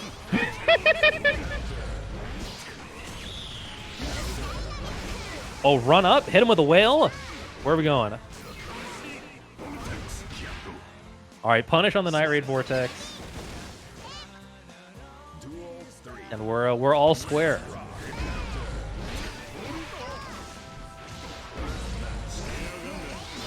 Oh, bad burst from Itu Deku, but falls out in an advantageous way. These Fafners are a little bit too early, not actually hitting meaty. 6P, gonna get Mei out of that spot. Yeah, mash through. We've got some crazy rollback on the spectating side. All right, punish, nice. Had the meter, but didn't opt for the corner carry.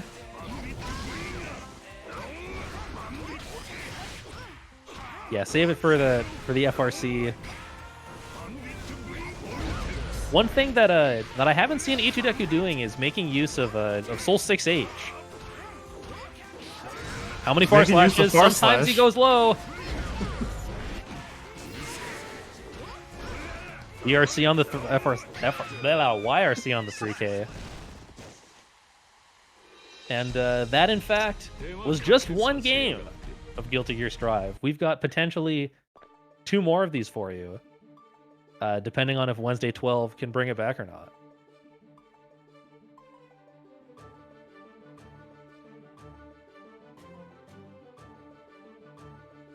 So we will see if Wednesday can find themselves, find their footing a little bit more against the wall that is DP, DP, Night Raid Vortex, and Super Jump Back Bannerburner. Duel 1. Let's rock. Flashing with DP this time. Yes, now we know that Mei 2S will flash with Soul DP at round start. So everyone, you can mark that off of your bingo boards.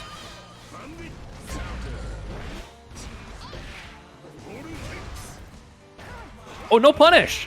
He didn't have meter! There was nothing going on there.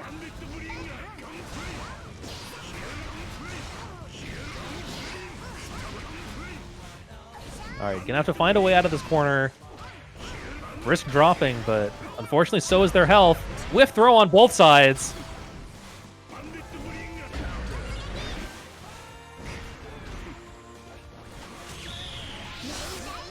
Alright, Dolphin called in, but man, rare footage of far slash whiffing in a punish situation. Everyone, you can mark that one off of your bingo boards too.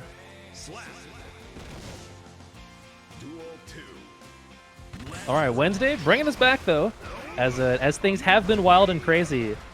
It has been wild and crazy in Wednesday's favor.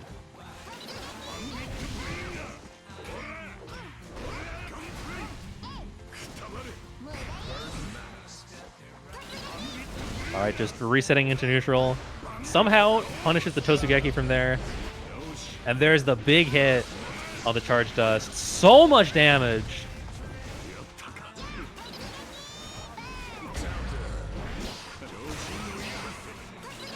All right, burst for the space. You know, these trades when you're in this kind of life situation will benefit Soul. Yeah, DP for the anti-air. We're going to one more round, folks.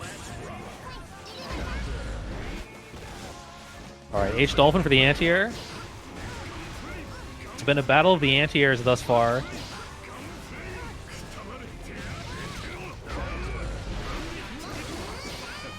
Oh, bursts at the end. All right, big jumping for Mei.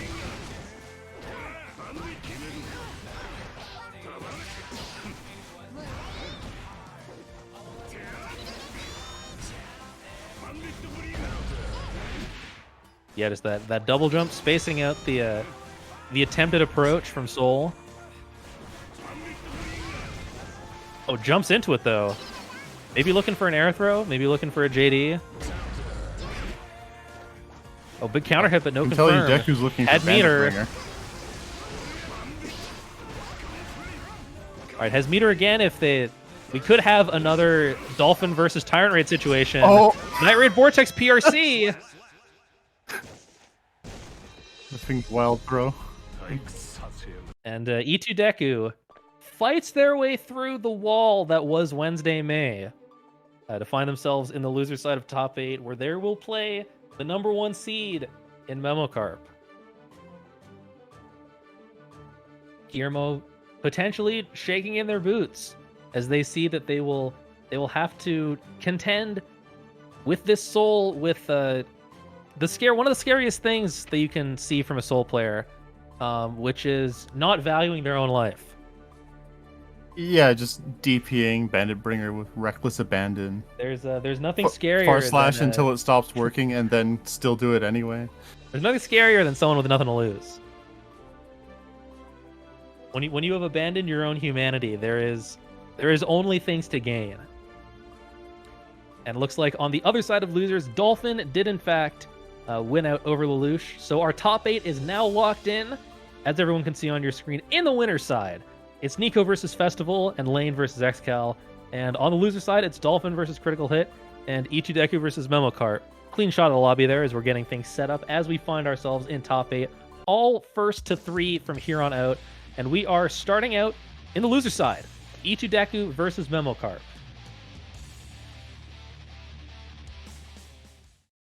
So you saw them earlier. You know what to expect from E2 Deku. For Memo, it's been a little while. You know, mostly playing Ram thus far this tournament. You know, we'll look to contain the energy that is Soul Bad Guy. Guillermo looking to stand in front of Daisuke's vision. And Guillermo looking to break through the mirror. At the very least, they're going to throw swords through it. It's true. Here we go. Back in a birthday train for game #1 of top 8. E2 Deku starting things off with a Night Raid Vortex. You know, Ram maybe looking for Far Slash, so Night Raid Vortex, not a bad option there. Plus Ram's off the Fafnir. Oh, whiff on the throw. Was still recovering. 2 for the show. That was suffocating. Yeah, Guillermo getting overwhelmed kind of right out the gate. That hard call out on the Far Slash with the Night Raid Vortex. And from there, E2 Deku just kind of got to run their own game. Guillermo struggling to get anything going here. No Soul mid-screen. Not exactly where you want to have him as Ram. You know, if Guillermo can find a way to reverse the situation, get Soul into the corner, just like that, the clean jump over, this is a spot where you're a little bit more comfortable being. But man, the delays on these Bandit Bringers, making it so challenging to anti-air. Yeah, still on block stun, so the throw will whiff. No punish on the DP, but the dash up throw, clean jump in, on the jump and in. this is where you get your mileage going. is, you know, you're Ram in the corner, and this is where your party time gets to start. Unfortunately, Daisuke, of course, deciding that Guillermo was in fact too based, will allow Itu Deku to reset to neutral. Via having his body flown through some sort of barrier that is surrounding this open desert field. Not entirely sure how that one works, but stay tuned and we'll get back to you if we ever figure it out. Okay, so immediately the adaptation has been made. Memo, you know, ready for the Night Raid Vortex, isn't, you know, going to try and take their, you know, presumably well-deserved initiative at round start. The 6P, though, catches the escape. Rare footage of Whiff Bandit Bringer actually being punished. So good job to Guillermo on that. That move can be somewhat challenging to punish. And you know, when you get the hit as Ram, now it's party time. You get your swords, you got to break the wall. Shoot the beam. You still have burst in the tank. Guillermo's sitting pretty here. Probably the most threatening thing he's worried about is either, you know, random Tyrant Rave like this, gets to jump. You know, Night Raid Vortex PRC could have been another threat. Dash in, sees the DP.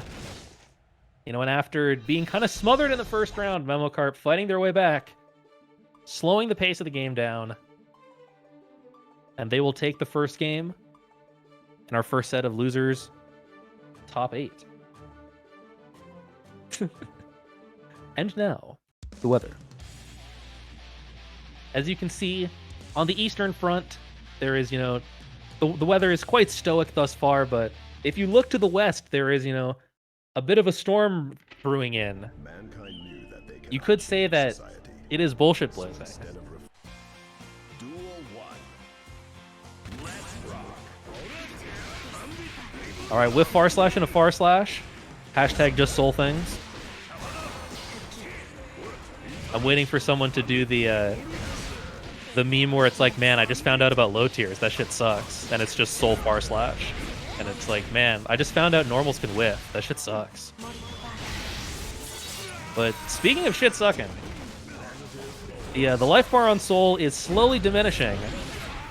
And with a big counter poke, Guillermo has successfully found the S button on his controller and is making good use of it.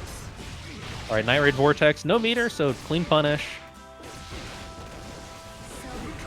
Safe jump off it.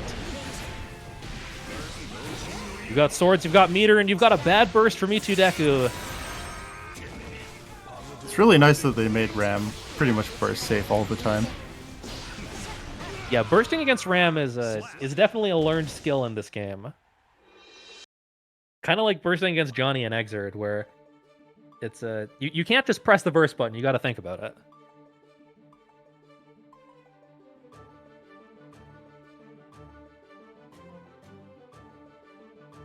So Guillermo up 2-0, Itu Deku with one more game in their tournament life, at the very least. If they can bring this back, you know, maybe they can find themselves facing like off against the loser of one of our winner side top 8 matches. Well, it's gonna be hard. Guillermo's definitely made the adaptations where, you know, after that first round where, you know, for lack of a better word, Peter just kind of, you know, took his cock out and laid it on the table and said, hey, what are you going to do about it? Guillermo has said, okay, bud, I'm just going to block your phone number. And now I'm not as concerned. Oh, low pickup with a sword explosion. The wall remains intact. Guillermo apparently not sufficiently based for Daisuke to break the wall. I think these 5Ks have to be just Itu Deku misinputting the wild throw. But I don't think there's ever a spot where you input 5K wild throw like that. And Night Raid Vortex PRC wild throw is perhaps one of the most degenerate fighting game options I've seen in a while. Alright, finds the jump out. Night Raid Vortex PRC Bandit Revolver. Itu Deku shaping their own destiny, saying conventional wisdom is not something that I value.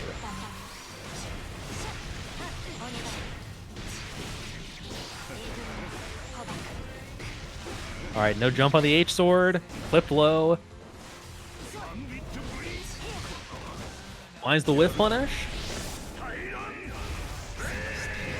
All right, blocks the Tyrant Rave. We got swords, we got a wall break, and we in fact have a soul blasting off into the next season of Pokemon, and Memocarp moving on to the next bracket in the loser side. The next match, rather, in the loser side of the bracket.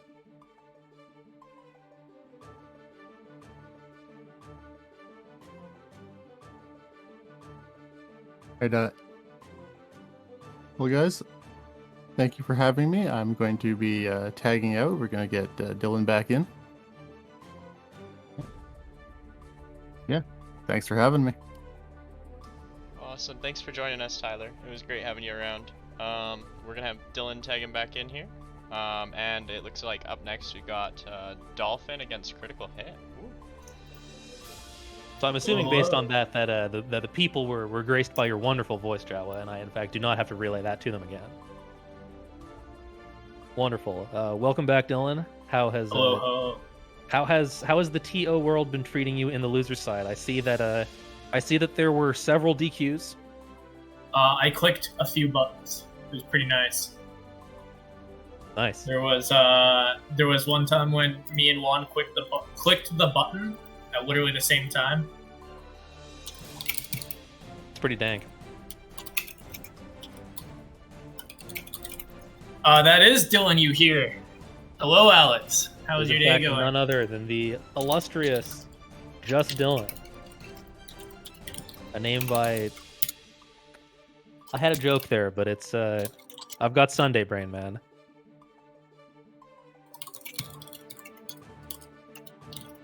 There's only so funny I can try to be when I have to keep up with the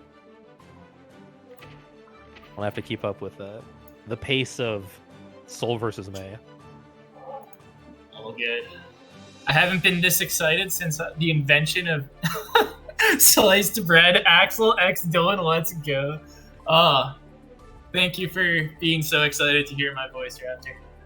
Raptor, of course, someone who is notably above the age of 25, and thus was in fact around for the invention of sliced bread. So you have it right there from the source that this is in fact something exciting. Many people have been excited to hear my voice, but not as excited as Alex. He is probably the most excited to hear my voice. Quite amazing. Man knows what he wants, and I know that I want our next match in the loser side of the bracket, which is going to be Dolphin versus Critical Hit.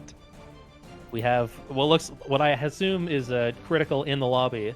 We have a Kai player on one side, just awaiting Dolphin to find themselves into our illustrious lobby for them to acknowledge Daisuke's new watch and that his wrist do in fact still stay icy. Actually, I'm just gonna... That's a deep cut for those of you who've been around since the start of the bracket, which was like 45 minutes ago, so I don't really think I can call that a deep cut, but... Yeah, a deep cut from not even an hour ago. A deep cut from 25 minutes ago. Yeah, honestly, making pretty good time here, I do have to say. It's been 2 hours since not even 2 hours since the start of the bracket, and we are already pretty deep into top 8. Well, not pretty deep into top 8. We are at top 8. We are one match deep into top 8. That's pretty deep into top 8. That's as deep into top 8 as my deep cut reference was.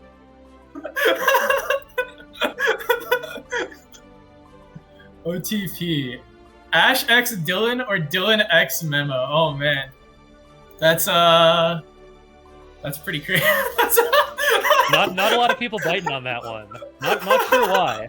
I think that's a question that, our generation has been asking themselves.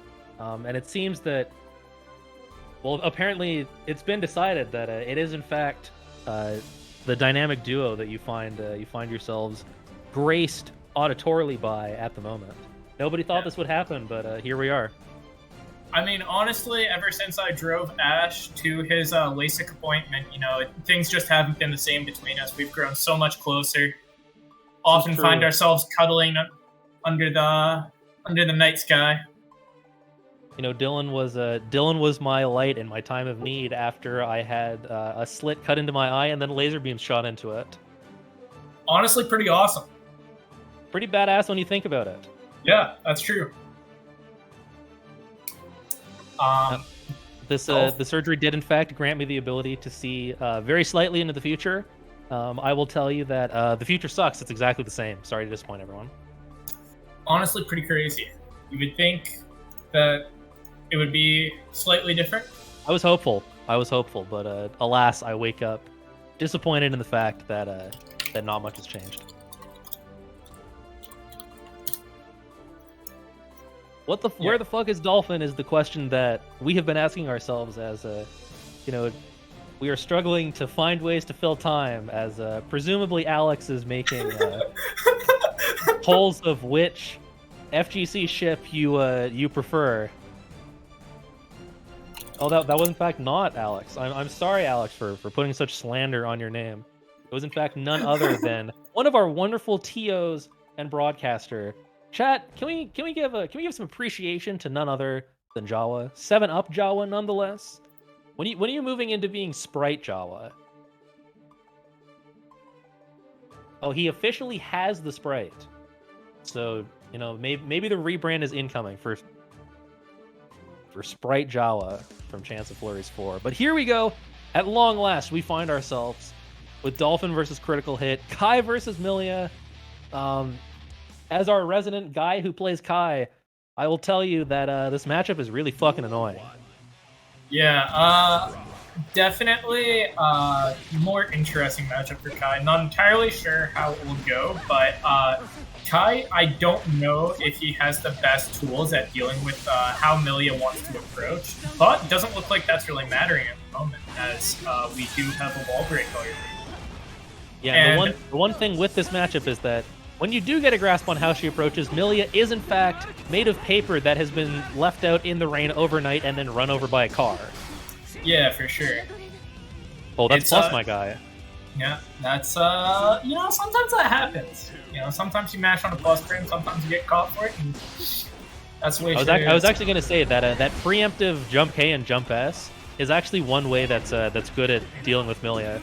Millia definitely not a character that you can play in the neutral reactively. You kind of have to prepare yourself for where this crazy Russian girl with childbearing hips is going to throw her body and her hair into. Yeah, for sure. Millia definitely is a character you can't react to a lot of how she's moving at you at all. So oftentimes you have to jump and try to catch her moving in. Otherwise, you're just basically stuck up the creek without a paddle. If you're trying to jump with her, chances are you're losing that interaction. Yeah, at that point you're already too late. But that being said, Critical's done a pretty good job of, looking to see that, Dolphin has been, fuzzy jumping out of a lot of this offense. So they're leaving a gap in the string, and then just like that, approaching with jump K, just anything to throw a quick forward-facing hitbox in front of where the Millia player might end up, and clean play. Yeah, overall, for sure. will net Critical Hit the first game. That will be game 1 going to Critical Hit. But, Dolphin did get some stuff going there. I just don't think he actually, properly ever got a good chance on his offense, right? And Millia only really needs 1 chance at the end of the day, maybe 2, given burst and whatnot. But so I wouldn't really count him out just yet here, but definitely good show in terms of matchup knowledge for Critical Hit here. Yeah, it's actually just done a really effective job of, bullying Millia into this corner. They're just nickel and diming, finding the hits where they can take it. Bursting early against Millia definitely, in my opinion, was recommended. So there's a chance that, maybe you can force 3 interactions. Because there's only... I don't believe so, but if the people want to tell me if I sound different, then I can figure something out. Big counter hit. You're good now. Don't worry about it. Oh, nice backdash against the throw. Kind of throwing their bodies at each other at this point. Oh, backdash in the corner. The Street Fighter V hard bait on the burst. And that, kids, is why you always gotta hit confirm your bursts.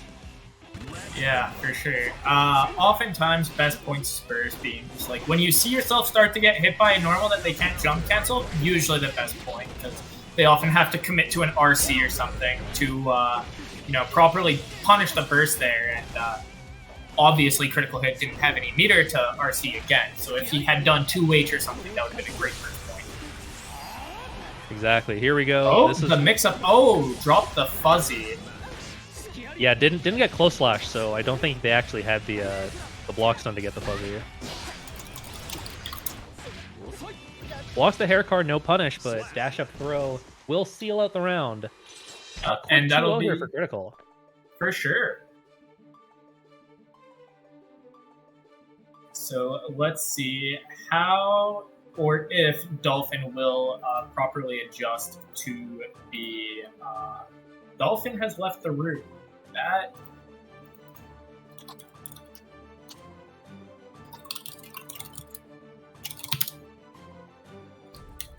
Yeah, I think the big thing that Dolphin needs to switch up is just how they're thinking about playing the neutral. They're sure. moving in pretty predictable ways that Critical's been able to call out with jump K, jump H.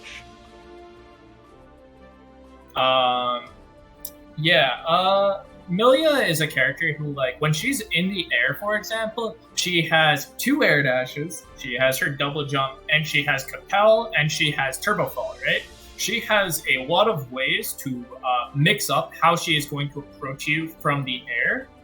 She also has JD, which kind of like stalls her air momentum for a brief moment, which not the greatest choice, but it does work as well, right? I've also noticed Dolphin going for like a lot of like FD falling from the thing because he's expecting DPs, but it tends to be when Critical has already used burst and is at a meter, which is when you really want to apply something maybe riskier.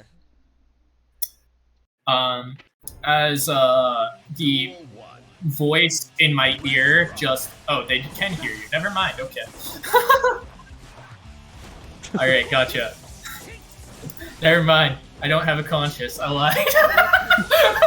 Dylan is in fact an automaton sent from the future to run fighting game brackets. Oh, nice conversion. Yeah, if you Try ever not wonder, usually with a lot of air-to-air conversions, but in the corner, if you can get the recognition to find a close slash, then you can actually feel like a real character for a moment. yeah, for sure. Oh, and nice Bad Moon there. Bad Moon is usually best used when you have metered RC it because the fact that it is very punchable on block and doesn't really net you a whole lot of reward on hit. But also because of that, people aren't really looking for Bad Moon when you don't have that meter, right? So it's not a bad option just to throw in from time to time just to check them. King's Elbow. Kai 16. Yeah, for sure. Definitely one of, if not his best buttons. Okay, had a little turbo speed. Oh, no punish on the Greed Sever. Not the Greed Sever, the stun Dipper, yeah. Yeah, lots of people forget to look for the fact that they can sometimes punish that on hit, so.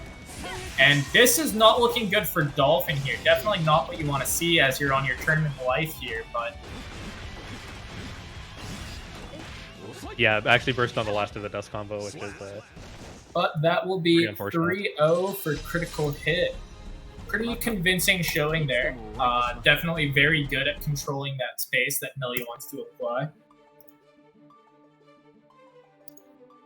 Yeah, so with that, we're going to kick things up into the winner side of the bracket. Where Nico we have versus Festival. It looks like Nico versus Festival in the top half and Lane versus XCal on the bottom. it looks like they're both thankfully in the lobby, so we do have pretty quick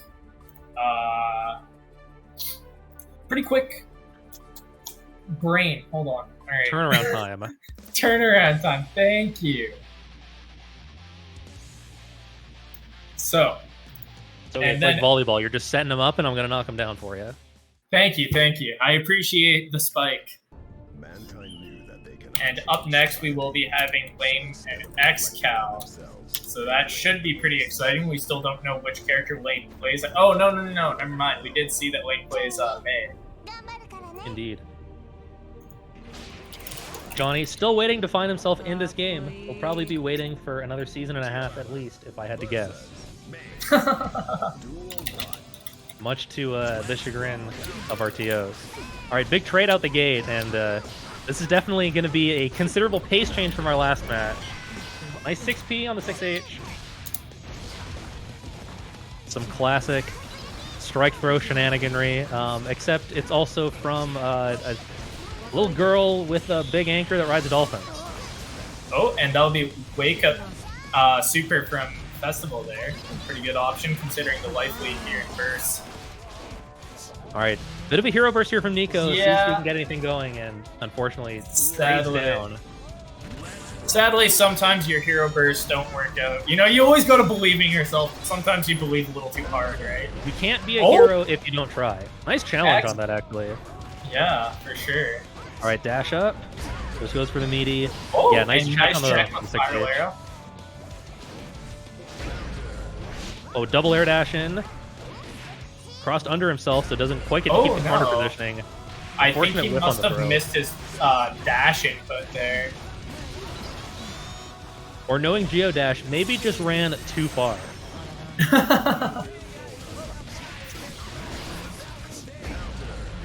Oh, and that'll be game 1 going to Festival. Looks like Nico's just having a bit of trouble adapting right now. It certainly doesn't look like he's doing too poorly, but Just Just like having slightly trouble. behind the pace of the game. yeah, having trouble properly really establishing his game, right? Which is obviously very important, especially as a Geo player. Also, I don't think Geo has a really good option to kind of contest at the height of Maze double jump, which Festival's been doing a good use out of. You know, just baiting an action with the double jump and then falling with the anchor. I believe 623S, Geo's DP might be able to catch that space, but I'm not 100% sure. It does push her like extremely low to the ground. It's basically like a command 6P that gives you a lot of rewards. So. Oh, backdash in the corner, but burst right back in. You're not getting out that easily. Oh!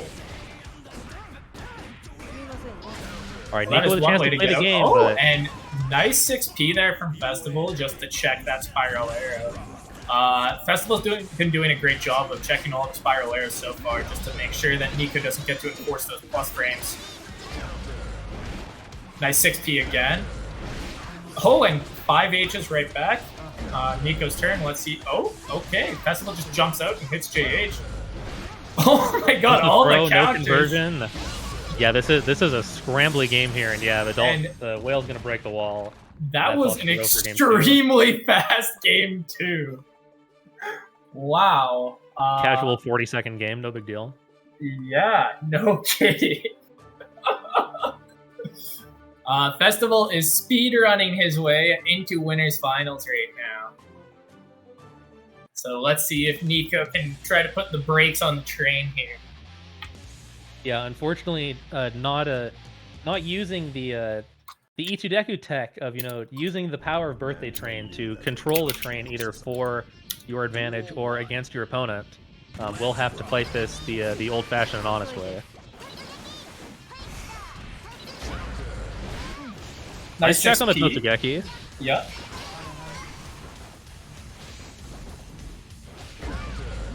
Oh, and nice dash up 5H, baits the burst. This is Yep. huge for Nico. Definitely what This you is a want great to see spot. here. Yeah. After losing those first 2 games, this is exactly where you want to be, right? A little late on the 6P, but does have the burst to keep May in the corner.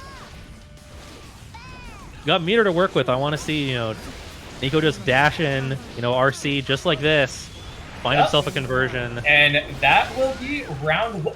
Oh, no, she Wait, fell out! What? May's tiny little legs. That is actually so crazy to me. Oh no. Even with Geo dash, unable to get the whiff punish Okay. there. So thankfully that didn't come to bite Nico in the ass. I was really scared there for a second that But yeah, I we were haven't. going to see. I hadn't seen anyone fall out of Geo Super like that before. So Yeah, that is insane. So good recovery there from Nico, and he is, what a conversion! oh, What a okay. conversion off the air to air. And that is half of Festival's health, and just gone like that in game 3 here. Yeah, again, this double jump spacing that Mei kind of stands at is proving to give Geo some difficulties. For sure. Yeah, Nico Dash being out? really unable to find an answer for this. And Yeah, Ian. this will be Festival on set point of winners semis here. Yeah, in spots like that where, you know, Festival's Mei is just kind of double jumping in place, I want to see Nico just, you know, make use of Geo's super good step dash and just, you know, dash out, steal the corner, and maybe do something like that. I like this burst to keep the pressure. But everything's just kind of falling apart all at once. YRC to break the tension. Oh, excellent anti-air with the CS. That's a lot of damage, but burst out from Festival, that's good. Nice check with the 2S. Oh, and 5H counter hit again. That's been getting Nico so much mileage just in this tournament in general. Oh, nice the 5G, dust, he's and got the meter to that will confirm be it. game 3 going to Nico. Excellent recovery there, not folding in that final moment. Yeah, had a hit a little earlier and just was barely out of meter to get the conversion, but just resets, keep the pressure going. That quick 5D that's quite tricky to block. And when you've got meter behind it, gets all the conversion you need. Yeah, as it turns out, 20 frame overhead is pretty difficult to block on reaction, especially in those tight last hit situations, right? Mankind It's a little on the fast side. Duel 1. Let's So game 4 here, 2-1 for Festival right now. Let's see if Nico can continue his momentum here, or if Festival can put a stop to this. Trading down so far, but the pace has been, you know, a lot slower and more controlled, which is, you know, definitely the spot that Nico wants to be. Backdashes the throw, gets the burst out of Mei. And slight life lead here from Festival, but Nico does still have his burst, so... Yeah, punish on the landing recovery. Doesn't quite get the wall splat. And this should be a huge punish. Yeah, I'm not sure if they're quite going to build the meter that they needed to break the wall, but one more hit, and that's going to do her for that round. That is Nico taking round 1 of game 4. It looks like a pretty convincing performance from Nico here so far after those 2 first fast games in the set. Yeah, now that the pace is slowed down, and, you know, Nico gets to play their game instead of, you know, struggling to try to keep up with Mei. You can tell that, you know, they look a lot more comfortable both in how they're playing and how the matches have been going. RC just waits for the burst or something. Oh, backdash and on the throw backdashes again. the throw again. He's been getting a really good read on when Festival wants to throw, and it's been getting him so much damage here. Oh, and nice check on the pressure again. Nico's getting a little too ambitious after those 2 and 4 S's. Looks like Depressed? Festival did nothing. And that should be our round 3 of game 4 here. I almost want to see Festival do like a dash Totsugeki or something instead to debate this backdash that Nico's been representing. Yeah, no, Nico's been getting a lot of mileage off this backdash, so if Festival can shut that down, then... And Man, nice that dash throw is so fast. Yeah. And there's another one. Oh, nice check with the 2S. 2S is a really good button for those Abare situations. Pretty fast and very disjointed. All right, the green machine is in. Yep. Oh, and this should be game 4 going to Nico. Just like that, Nico turned it around. After those 2 extremely fast games, Nico is like, no way, Jose, I ain't going into loser's bracket that easy. Don't call it a comeback, but it's looking like a comeback. Sure is, but let's see if Festival can do anything to stop this momentum. Can never count out Festival here, especially after those first 2 extremely fast games. Yeah, they've really been struggling to, you know, establish their pace of the game in the neutral again. Nico's really been able to slow things down, you know, play the comfortable pace that Geo likes to play at, whereas, you know, Mei definitely is looking for kind of, you know, that more scrambly, you know, fast-paced neutral game. For sure. Oh, an excellent 5H to catch the Totsugeki there. Yeah, there you and- go. There's that dash under that I was mentioning a couple of games ago. Nico's recognizing that that's going to be a useful tool against Festival, just kind of double jumping in place. That far slash from Giovanna can actually be pretty difficult to whip punish because of the amount of hits. It's pretty easy to accidentally stick your finger in the blender there. Oh, and excellent! Again, the backdash. He's got Yeah. meter to extend this to. Oh, doesn't get proper knockdown on it, but that's okay. Oh, no. Oh, the 6P? Is this going to be Festival taking round 1 of game 3 here? Yes, it is. Yeah, just Yeah, checks chipped him on the out. plus frames. Forgot to FD. Gets chipped out. Yeah, Could have no, caught a jump too.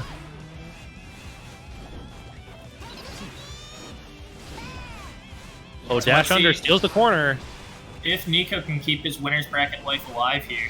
That trade's great for screen positioning, but Ooh, Dash and in. this is not looking good for Nico, but now his turn again after that air dash JH. yeah, dash throw, frame trap the next time. Where are we going?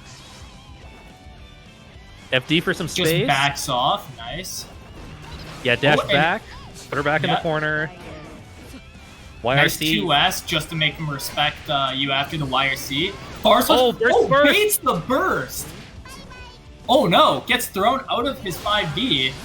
Gold burst. He's got Gets the meter. caught by the 2S. Oh my. He's gonna need to make good use of this meter. Yeah. This is getting a real slobber knocker now. I would like to see an RC super here. Oh, but Oh, just clipped with sadly, the 2S. does not get the opportunity to. That'll be Festival. 3-2 over Nico. Real close set. Down to the wire there. And up next, we'll be having Lane versus XCal for our others winner semis match. So that'll be Nico going down into loser's bracket to fight Memo Card.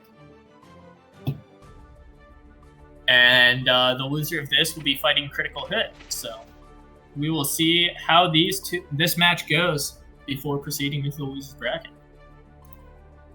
Yeah, so May back on screen here from Lane, but this time against the Faust from XCal. Mm-hmm. Definitely, I think pace of the game is going to be the story of this as well. But you know, Faust is one to enjoy a scramble himself, so we'll have to see how it plays out. Duel 1. Let's rock.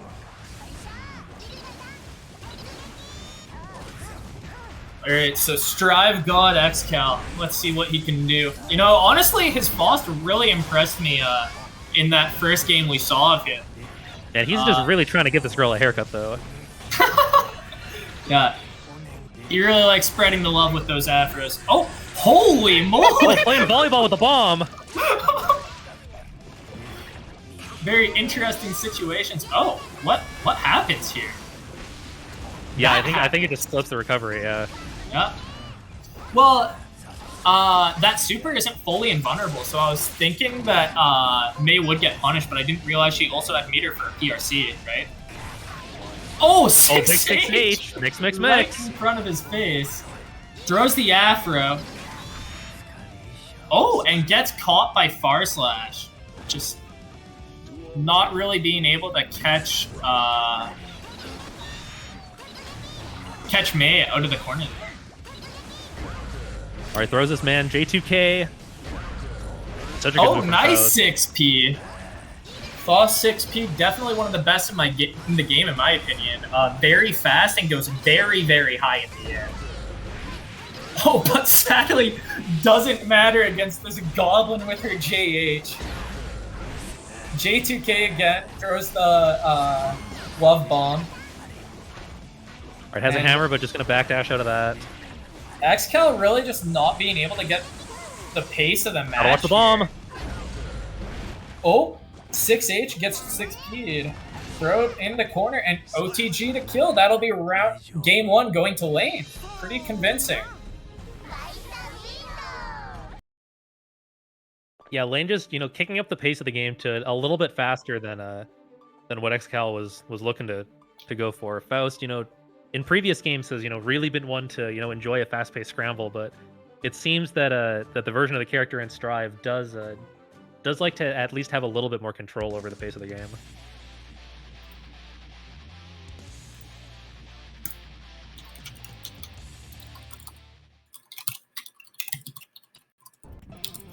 Have to see if XCal can maybe get themselves a little bit more space. Oh, that being said, big 6P call it a round start. Lane thrown back into the corner. All right, and here we go. After all of the failed attempts in game number 1, the little girl has in fact been given a haircut that is then lit on fire. Not sure. I think that might be an OSHA violation, but I'm sure we can talk to Mr. Faust about that after. I'm sure he doesn't really care, you know. I'm sure he's above the government at this point. Oh, actually sticks a button in and gets clipped by the 5D. Yeah, you're going to want to burst that for sure. Yeah, excellent burst. Oh, interesting. Caught the PRC with his J2K. Oh, 100-pound weight. Actually catching Mei on the recovery of that Dolphin there. PRC just to see what's happening. Throws an item. J2K. Block on the 6H. Nice. No punish on the mix. Pretty hard to punish, actually, just because of how Faust can move around afterwards. Oh, what a weird hit on the J2K, 6H. but yeah, Faust in the corner can get some pretty good conversions. What? Oh, we got What? chipped. What? Wait, what? He punished it. Yeah. Oh, the 2P hit Mei. Wow. Yeah, that super isn't invulnerable, so. That was a... Very That was good to interesting. see. Had to catch the instant replay on the stream because no, we are of course living, you know, about 5 seconds in the future. Oh, nice confirm here from Lane. Mix. Red Roman gets the knockdown. 6H to make him block. Oh, meteors. Here we go. I really would have liked to see XCal just throw more items after that meteor. Yeah, you can get so much mileage if you just let him throw meteors and then just let him throw more items. Yeah, that's definitely the spot where Faust can start to force the issue. Nice. Yeah, Again? not respecting Mei after that because you don't need to. That super is not invulnerable, so. Very Clean good game shot there from XCal. Yeah. No, definitely really good adaptations from XCal there. Just being able to, you know, trying to slow down the pace of the game and really make it more, you know, the way Faust wants to play, right? But let's see how Lane answers back. Yeah, I think Lane's just got to drop the reversal super at this point. For sure. It seems like kind of a gimmick that, you know, maybe it might work on some people, but XCal is doing a really good job of calling it out, right? So, especially twice in a row like that, you have to give your opponent the benefit of the doubt that that's just something they have on deck.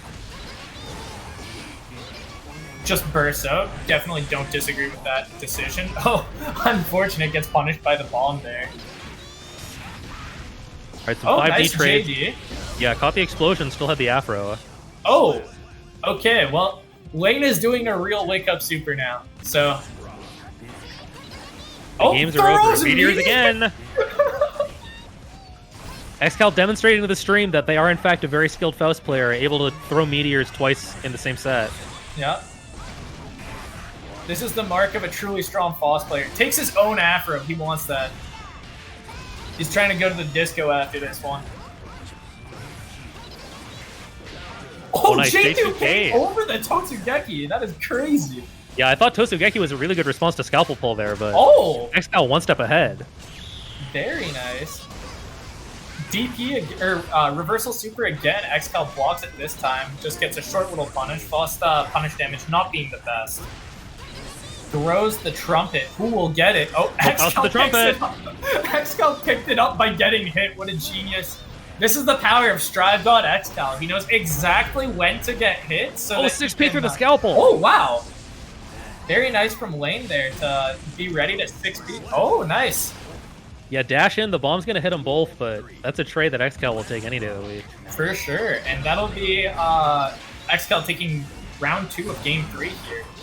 Real close set so far. J2K up from the top ropes. Oh, JH just answering back.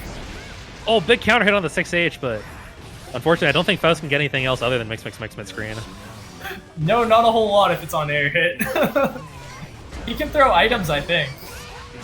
Oh, bad burst from Lane. Gotta deal with the trumpet and the bomb. Oh my god. Oh my god. Converts off the bomb too. Another trumpet. Oh, this is getting so chaotic so fast. He's got to fight for the trumpet. Oh my god! Totsugeki into the bomb. This is awareness that you need to bring to the table when you play against Faust. This is so chaotic. We were talking all last game about, how XCal needs to, control the pace of the game and all of that. And both Lane and XCal said, fuck those idiots in the booth. We're going to just have a grand old time. But XCal just that one step ahead, being the Faust player, a little bit faster to recognize these, wonky item situations. For sure. No, XCal is doing a great job of really just like turning this into a mud fight, but like he's in control of the mud fight, right? So that is where you want to be in those situations where, if you understand that your opponent isn't as good at dealing with these scramble situations, if you just put them in scramble situations over and over again, you can take control. Oh, bad burst, but the H-Dolphin. Oh my god! A comedy of errors as we start things off here in game number 4. For sure. Oh, and Teleport PRC tries to go for the command grab, but Lane not respecting. Wake up reversal super, and this will be a short little punish from XCal. I love watching Faust wins the punish trumpet. things. Oh, nice. Dodges the trumpet with that. Oh my god. The dust hit from there? Duel 2. Yeah, that was a punish too, so... Interesting situation. H-Dolphin puts her back in the Oh, corner. just Gotta watch wakes up in dolphins. Oh, just Totsugeki from downtown. Yeah, XCal really just kind of playing the game of, I'm going to jump into the air, and you've got to figure out if I'm going to do JD or if I'm going to do J2K. Trumpet forces her into the bomb! What?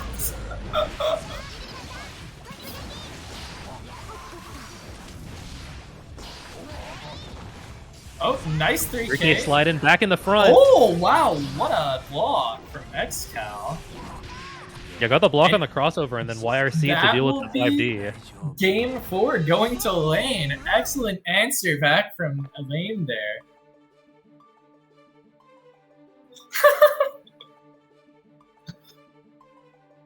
So game 5 now. Another real close set just after our previous 3-2 from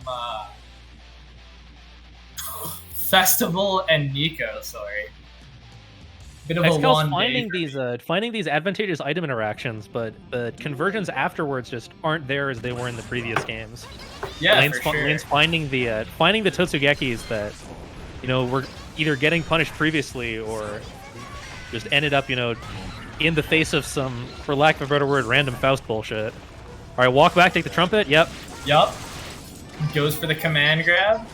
What'll be the OK here? Misses the JD. Lane not respecting. Oh, nice. Just instant overhead JD there out of the defensive situation. Teleport PRC, air throw. Yup. This has been all XCal so far. Dash up for another command throw. And what will be not respecting the meaty there from XCal. Or not meaty necessarily, but the... Oh, and that is a lot of damage for XCal to take. Where did his health bar go? Yeah, that being said, though, has the burst out, Yep. waits for the trumpet, gets himself a little bit of space. This is definitely Lane's round here. Reverse hit a mix. Oh, but wait. What if Strive God XCal has something to say about... Oh, hold on. That was so smart from Lane. No punish. Very unfortunate, but regardless, worked out. Duel 3. Okay, final round. Keeping stock of things, Lane with the burst. XCal won't have burst for a little bit. Forces them back into the bomb, gotta keep blocking. Oh, nice. Yeah, XCal looks like he doesn't feel super comfortable at some of these ranges to just sit back and throw items. Feels like he needs to bait Lane into approaching and then punish just like that. Is he gonna fight for the bomb? No, he's just gonna let it go. Big trade there. And honestly, I think that nice. XCal will take that in that instance. That was a really good falling vertical ball. Yeah, Lane falling into the Afro, but I don't think it's gonna matter too much. Definitely not, I'd say. Oh, actually, XCal tries to make it matter. Yeah, fishing Last for the hit JD. for Xcal. Really fishing for the JD. Oh, this is Gotta FD this. scary situation. Oh, and what a shame. Xcal just barely losing that set. 3-2. Actually, really smart offense there from Lane, understanding that, Xcal's kind of forced to sit there and FD so that he doesn't get tripped out by the burst. Just dash up, understands the the panic that's going to be setting in from the side of Faust, and just dashes up blocks, steals the burst, steals the soul, and steals their spot into winners finals. For sure. And that will actually be Maymir's for our winners finals. So exciting Dolphins to look forward to. Yeah, looks like we've got, in the loser side, we've got Nico versus Memo. Yep. So this will be Geo versus Ram. Matchup we have seen on stream between, I believe, Nico and Hentyler it was at the start of the day. Yeah, earlier on at the beginning of the winners bracket. But a very different Ram coming through from Guillermo. For sure.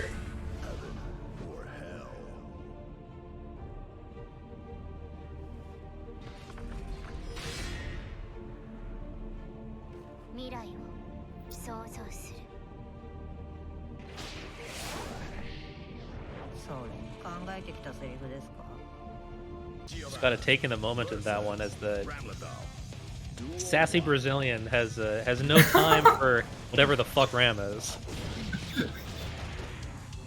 Ain't no time for robots or androids or whatever the Valentines actually are. I don't remember. Anime Fighter Quad is, it's a lot to take in. Guilty Gear Story Mode do be kind of crazy. Clean conversion off the S Yeah, sword. for sure. And Guillermo working on an R. Kelly record for round one of losers semis here. Or not losers semis, sorry, losers quarters. Very scary situation to find yourself in the first round of the set. But let's see if Nico can, start to take control again here. Yeah, dash throw was exactly But what I wanted. After This round is what you want to see, right? one. Yeah, get the burst out of Ram and then find your way in one more time. You'll take that trade if you're Geo, because now you can put yourself in this position, spend the bar, and take the round. For sure.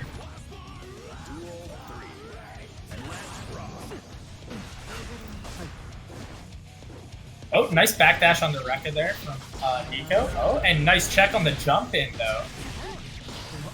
Yeah, JP just controlling that airspace.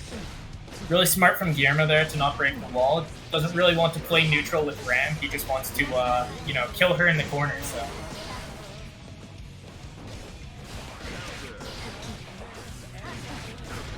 Yeah, finds the escape with the air dash. Oh, no. And This is that's not a joke. what you want to see. Alrighty, well that'll be Guillermo with game one.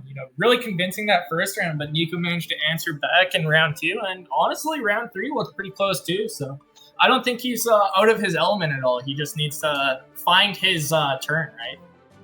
yeah, and he's got to find a way to keep Ram locked down in the corner. The kind of story of that last round was just Guillermo finding these corner escapes, reversing the situation in their favor. If Nico can keep Ram, locked down, maybe not extend the pressure so far that Guillermo has to, second guess whether he can jump out or not, might be what Nico needs. Oh, and nice 5H for the check there. Oh, and JS, huge counter hit, but Nico just choosing to burst out. Bar slash, just immediate burst back. Definitely very, oh my god, he grabbed that 2S. Very nice. That's honestly option Ram has that most characters really don't have to contest lots of pressure. You This can is just so dash much- throw from so far. And Yeah, that's gonna holy, kill. that killed? The risk was cranked so high from that string. That's what I was talking about before. If Nico can keep Ram locked down in the corner, crank the risk, make her think about jumping, caught the jump, and just confirmed in a full paper. And like I was saying when Nico and Hentyler were playing earlier, this matchup, you know, it really shows off Ram's weaknesses because her lack of a bar rate versus characters like Geo, who can, you know, be so aggressive is very obvious, right? But also you get stuff like that where while I was saying that, Guillermo perfected Nico. Yeah, Now, these are definitely two sometimes, characters that are looking to play the single player game. Yeah. Oh no, wait, where'd his sword go? That's a good question. Daisuke is gonna have to Oh. answer for that one. How did he not block the burst? Very interesting. Good JH from the top rope from Guillermo. As I learned yesterday, that move, he did it again. What is going on with his swords? Well, that'll be Guillermo with game 2, regardless of whatever the hell is going on with his swords. What I was saying, however, is that move Ram does after she does JH from the top ropes, that is actually plus, so you do have to respect her after JH from the top ropes. Usually you don't have to respect the character after, you know, that, but... So, Daisuke's vision, am I right? Daisuke's vision indeed. Game 3, speaking of Daisuke's vision. Let us see if we will get another Ram game or if Nico can start answering back with some games of his own. Yeah, powered up by the Mei theme. We are all powered up by the Mei theme. It's true. Rekka? Oh, I'm kind of surprised he didn't throw Ram back in the corner after that empty jump. oh, nice. Really Yeah, clean good. whip punish on the 5H. Yeah. And corner pressure here from Ram. We've all seen this one before. Most exciting part of the game. Look at the risk. How long do you want to block for? Oh no! Oh He's dead. no! He was just a boy! Didn't even have to spend the bar. The rest gauge was cranked. Oh my god! Definitely not what you want to see on round 1 of game 3 when you are down 2-0, but Nico has made these comebacks before, so, you know, can't count him out, right? Oh, tricky and movement. Very tricky. Nice close slash. And that'll be Nico. I think this kills. I think. Oh wow. Yup. That did so much damage. I forgot. You know, Ram's defensive modifier pretty low. Geo Super also just does an insane amount of damage, so I'm just used to it killing like that. I don't blame you for thinking it wasn't gonna kill. But this will be Nico taking control of yet another round in game 3, so this could be him answering back with his first game of the set. Oh, Yeah, and already did a lot better job of covering that corner escape, jumping up, but Guillermo committing to the super jump. nice burst there. Guillermo not baiting it, and nice burst of his own. Yeah, at this Oh. point as Ram, you just want to keep the momentum, because you know that if Geo gets one touch on you, she's probably going to build a bar, and that's going to be curtains for the game. Close Oh slash my anti-air. God. Wow, what a scramble. Well, alrighty. That'll be 2-1 for for Nico. Or for Guillermo, sorry. That'll be Guillermo. Holy, my brain is fried. That'll be Nico taking game Y'all got 3. screens. You know what the score is. Use your eyes. I know you're That's fighting all. game players. You're not used to looking at the fucking screen. Man. Duel 1. Alright, let's see if Guillermo can take back control. Starting things off early. Yes, Excellent 6P. super prepared. Nico hadn't really shown that option at all, but there's those dash buttons that, you know, Geo can use to get through the Ram swords. Pretty difficult for Ram to deal with. She can't he would really keep- pressure Geo unless she's already in the corner with her, right? She dead? She's dead. Oh, wait. Holy barely. shit. Rayjan, will it kill submission for 13? Wow. All right. So that'll be Guillermo taking round 1 of game 4 here. Pretty important round to take, right? And 6P just from the start. Throws. Oh, nice. Takes back control, but Yeah, just Guillermo the with burst an to keep the immediate momentum. burst. Oh, counter hit Rekka. This is not what you want to see, folks. Just barely gets his burst back. moly. Nico with another release on life, but we'll see how long it's there for. Back in the corner against the swords. Watch the and FRC mix. that'll be Guillermo taking game forward and the set. Yeah, just runs him down with another throw. This unrelenting offense from Guillermo. Maybe could have killed with an OTG off the throw, but either way, just the unrelenting offense. Dashes up, throws him one more time. Throws Nico out of the tournament.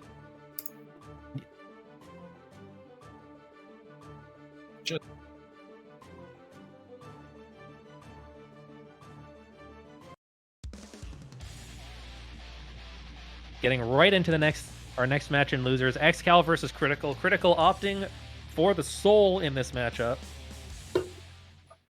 Yeah, definitely can't blame him. Faust is a character with not a whole lot of health to work with, so any random interaction going your way with Soul can spell disaster. Yeah, just having the high reward off the anti-air in 5k as well, I think is going to mean a lot in this matchup. For sure. Oh, but yeah, offensive burst, keep the corner. Yeah, you're gonna have to burst that. Far slash in the corner from Soul. Lots going on so far here in round 1 of game 1 here. But excellent zoning here from Xcal to... Oh, wow, holy. That was an amazing answer from Critical Hit there. Yeah, the true degeneracy of Night Raid Vortex PRC, bailing you out of situations that perhaps you yourself aren't even prepared for, somehow gets the Bandit Brigger to cross up. What is happening? Yeah, exactly that position where, Faustus is going to hang out above you. Kai's got to commit, a slow option like 2H or a high committal like DP. When you're Soul, you can just press your 3-frame 5k and say, ha, got him, GG's. Yep. Go into the bomb.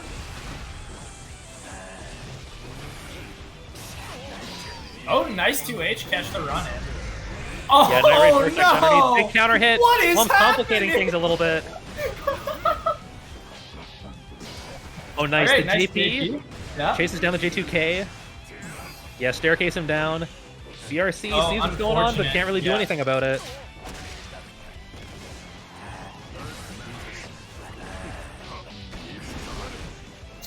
Sadly, all he got was an... Oh my god, what is happening? Oh, no punish on the burst, though. Oh, DP. Okay, just immediate burst. He doesn't want any part of this. He doesn't want just smoke. the empty land 5k has the Okay, never meter. mind. He's dead. He's not dead. He is dead. All right. That'll be Critical Hit taking game 1. Yeah, not the cleanest, but these scrambles when you have a 3-frame 5k will definitely feel good as a Soul player. For sure.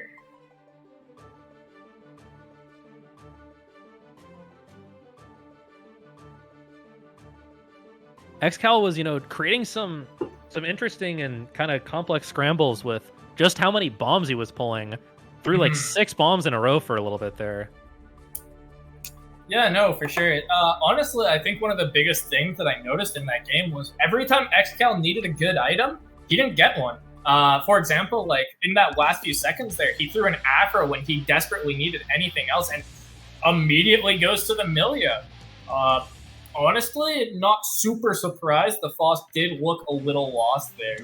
So, and Milia does do pretty well against Soul from what I've heard.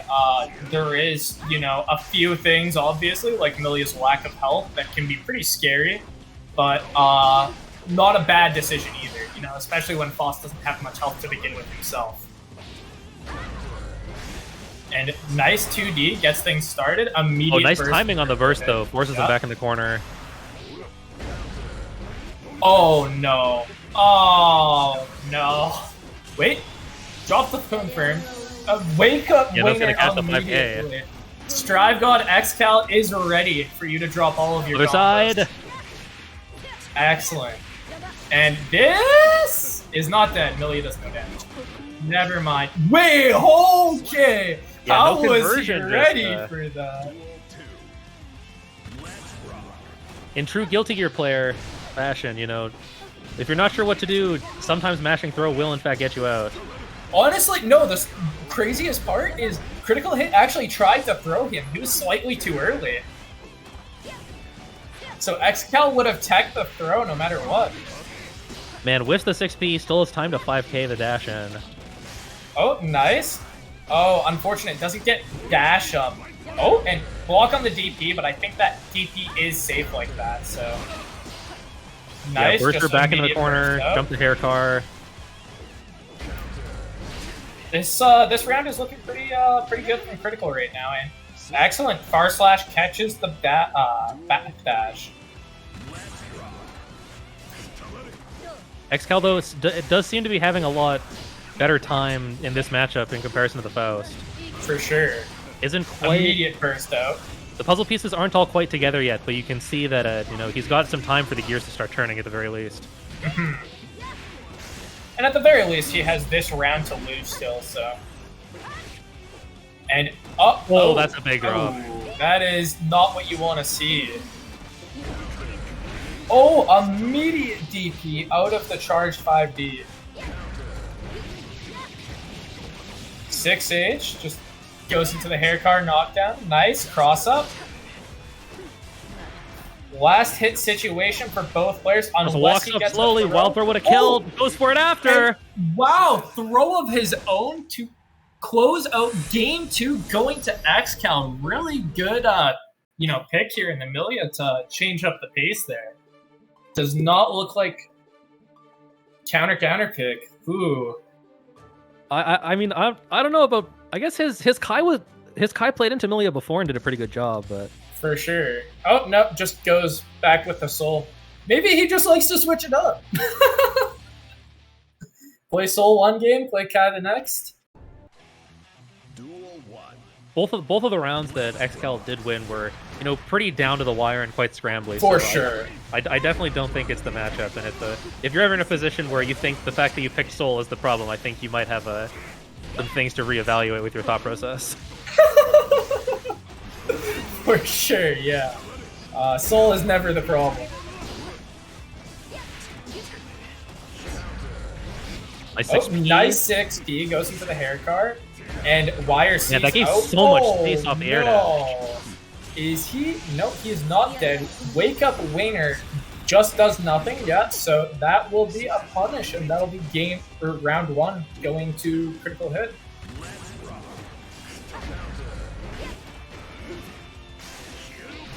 Oh wow! Just sits there and waits for the disc. He actually pressed 2D right at the end there, and definitely the wrong choice on Abare against Emilia when she can do disc like that. Full screen hair card, no RC sadly. Just Wake Up Winger again. Man, Xcal is just Critical letting hit it is- rip.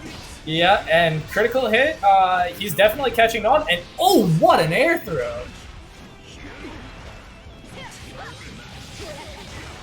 Nice confirm here from Xcal. Let's see if he can do anything with it.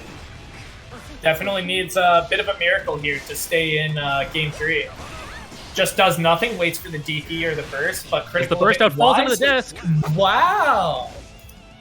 Excellent. That's really good. Oh my god.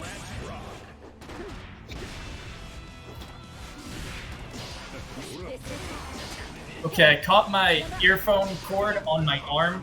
Had a bit of a technical malfunction there. We're good. These matches are too exciting. Tip of the 5K. Oh, full screen hair car from downtown cross up. Yeah, that close to the corner, you know, you expect Milia to... Oh no, drops keep the the speed of badman, this but thing, that's but- okay. Oh, cross under 5D. He was not ready for that. Just goes for a quick confirm to try to get damage and knockdown. Can't blame him after dropping that first 5D. And ooh, this is not. Oh, but no super. Very interesting. I think the super think- actually might have killed. It would have been close, but... Oh my god, what an air throw. Xcal with game 3 by the seat of his pants. Yeah, catching the bottom of that JH. These have been scrambly games going back and forth. It's really anyone's set at this point. For sure.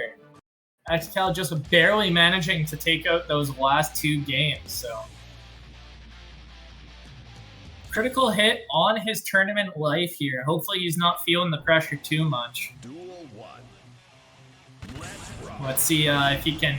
Oh, trade of 6Ps? Whoa! What is going on in this game 4? This is a crazy one. Oh, 5P6H immediately.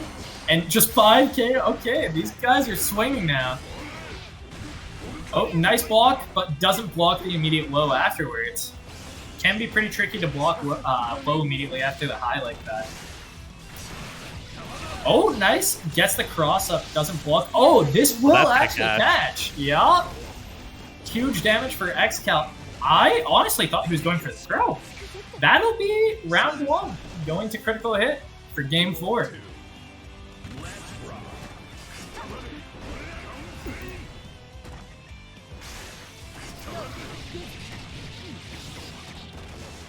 A brief respite as Milia looks to pressure in the corner.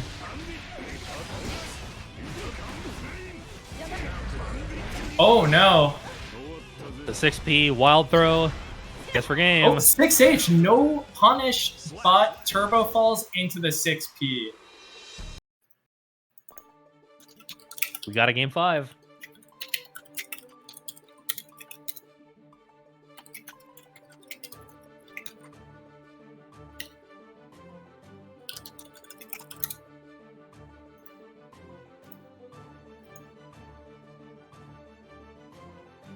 It's been scrambles all the way down, but XCal kind of unable to get the same offense started that the Milia was able to do in the previous couple of games. Critical Hit taking a moment to compose themselves before we get into game 5 here. Completely understandable given the absolute scrambling nature of these last few games.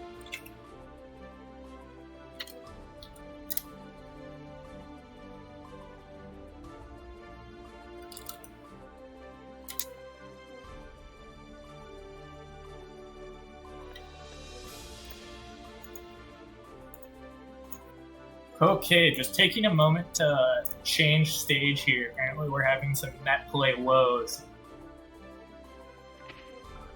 Oh no. Oh no. And they are in the game, so we're going to have to bring you game 5 via the health bars. We're going to have to use our imaginations for this one. Streaming is a blow up. Things pretty even so far. Both players, just kind of jostling it out in the neutral. Neither one able to get anything really started here. Honestly, surprising that the game has gone on this long and no one's been hit. A little bit of chip damage on Soul, but nothing crazy. All right, looks like XCal has the first opener. Probably caught Soul mashing on something there.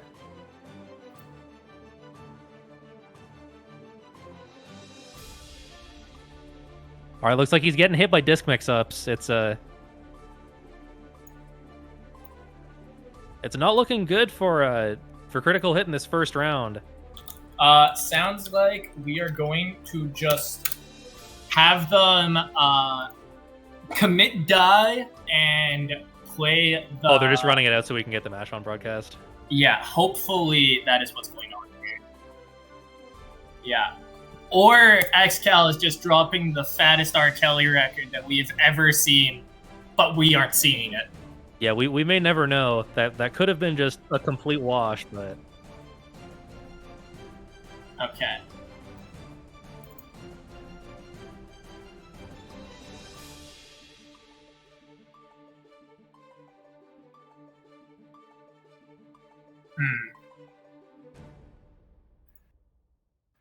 All right, well, we will get things resolved on a more net play friendly stage. Get our exciting conclusion of this game 5 in losers quarterfinals. Dylan typing madly, communicating with the players, making sure that we can bring you, the people, the exciting conclusion of XCal versus Critical Hit. Trying my hardest here. Hopefully, this fixes our net play woes here. Net play is net play. That is what it is, but...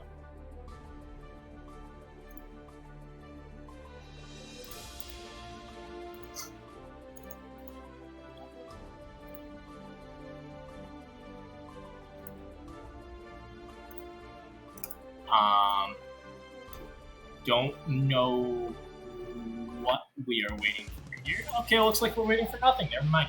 Whoa! And XCal going back to the Faust for game 5. Okay. This is not something I had expected. The Milia was honestly doing pretty reasonably, but maybe he feels like he's got the read that he needs on critical hit Soul here. We're gonna see if he can make use of the items to make the scramble. Oh, bad burst. I don't know what he's trying to grab from there. And, honestly, it isn't the trumpet. worst strategy in the world. Like he showed him the Milia, let him down with the Milia, and then went back to the Foss, right? But we'll see how it works out. It does look like it's working pretty well here currently. Gotta watch the banana. But, oh boy, this is unideal, to say the least. Yeah, Faust just getting run down, and this is what can happen, but gotta deal with the bomb. 2S, he's got to jump over the banana. Oh, wow. Thought he was going to Bandit come in with a low air dash, but yeah, Bandit Critical just Bringer went with the double just jump. over the bomb. And this is looking like it's all critical now after that momentary lead from XCal. Oh, but XCal fighting back here. Command grab. Let's see all right, what gonna the give him a haircut. Let's okie see if we can is. give him the shave. Oh, and safe jump. And then pops the Conversion off the afro. bombs. Amazing. Yeah, break And the that'll wall be a from wall it. break. This is the meter Really? that Faust is going to need for PRC Oh, shenanigans no. like that. But just barely misses the air throat. Nice JK and nice J2K to follow up the J2K. And oh my god! That'll be XTAL taking round 2 of game 5. Giving him a clean fade, bringing us to final round. Gotta watch that Soul does still have his burst if anything does start to go haywire. Watch the plus frames. Oh no. 6P on the J2K. This is not what you want to see. Trying to FD him out. Yeah, but he has that burst to just maintain the offense. Falling JD. Oh, Tries to run him nice. down with the throw. Gonna put him into the bomb. Oh wow, what a super from XCal in the last moments of his tournament life. Soul gonna need a couple of legs, Oh, but the DP. boy. What a DP. Saul wins. And after they kept us waiting, XCal tries to mix things up with the Game 5 Faust, but isn't quite going to do it. And critical hit takes it 3 games to 2 and will move in to play Memocarp in loser semis. And the run back too. Yeah, winners finals this time. The run back for Guillermo and critical hit there for losers finals or losers semis. Sorry. But before that, we've got Chad, I'm not going to lie to you. I don't know how this is going to go. We've got 2 May players in winners finals. All I know is we're gonna see a lot of Dolphin, and you might not like it, but that's what's gonna happen. Someone's got the clip from last week. Y'all know the clip I'm talking about. I don't even want to remember. All right, here we go. May versus May. Oh, how did he go into danger already? Oh. Yeah, it was looking a little stuttery. I'm not sure if this is mind games or if we're figuring things out.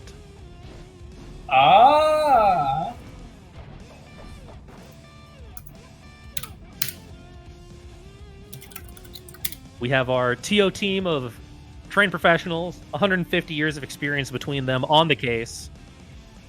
It's at 7 frames rollback. The frame rate exploded. Stall. Sounds reasonable. Hey, Jawel, while we're taking this moment to pause, do you want to switch names?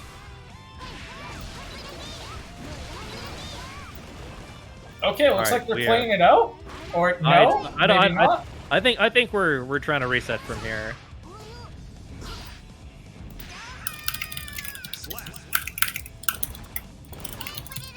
Again, fear not, Chad. We have our highly trained, professionally trained TO team, 386 years of experience between the two of them. Something about a Pokedex. Yawa's just going crazy with the slides right now. I can't even keep up. We're looking at a bracket.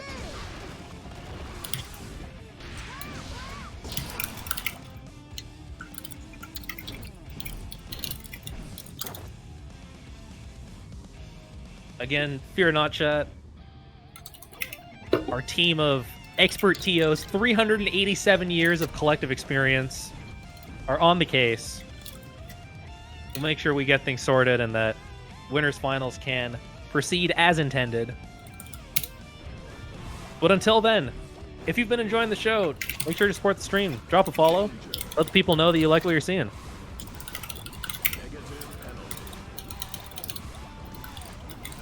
You want to get in on some of these? Western Canada Anime Fighting Game Discord?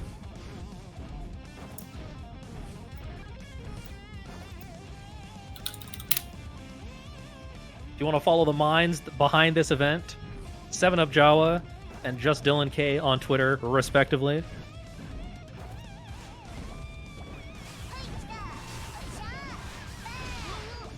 If you've been enjoying the dulcet tones of me trying to fill while we figure out what the hell's going on with this game, you can find me on Twitter at AsaAsh. That's AESA-ASH.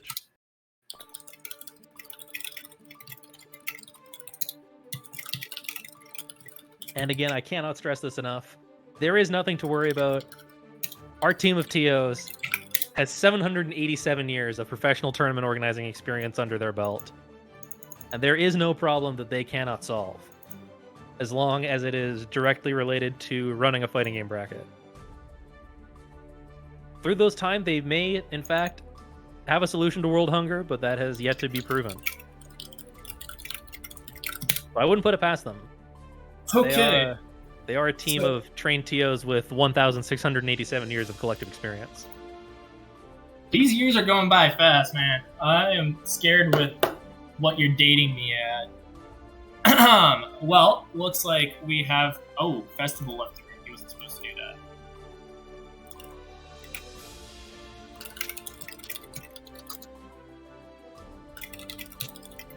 These are the thoughts that go through the heads of just one member of our team of incredibly well-trained TOs, well-trained professionals, 1,685 years of experience between them. Been tournament organizers for fighting game events since before fighting games were even invented. The fighting games of the past were done through cave paintings. Actually, if you go into the caves in northern Africa, they're not depicting the animals that graze the savannas. They're depicting actually the first instances of someone walking out of a venue because they deemed that the matchup was too bullshit.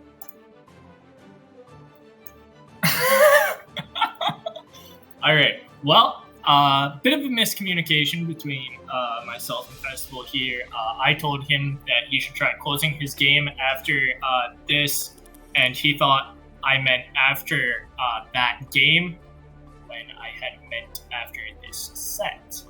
All good.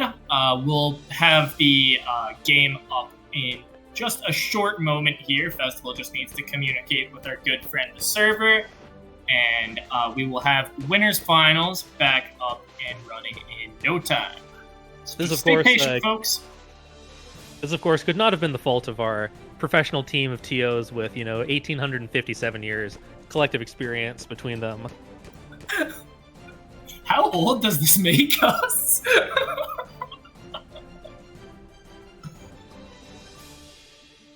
If we're living in the reality where there's only two of you, about 900 apiece. Oh, okay. Well, Nothing crazy.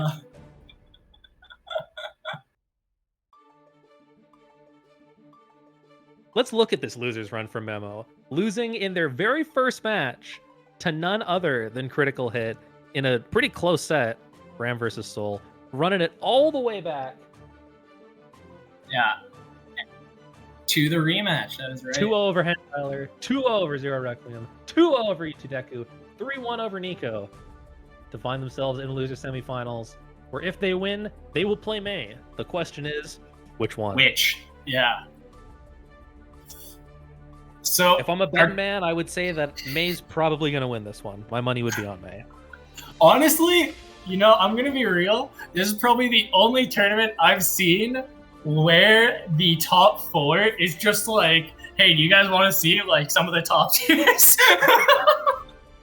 Lots of them have like, oh, this guy played like some other character, and then Everyone here this was guy's like, Axel was actually just fucking nasty and made a run. yeah. Everyone here was like, I'm gonna look at the tier list and pick my character from there. Prediction started. Will Festival's PC say GG's for good? Oh, that is a doomer prediction.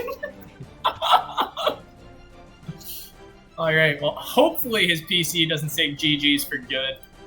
Has not gotten into the room just yet. It does take some time. Oh, just got into the room. There is, however, a chance that Festival's PC will say GG even though it was BG's. That does happen sometimes.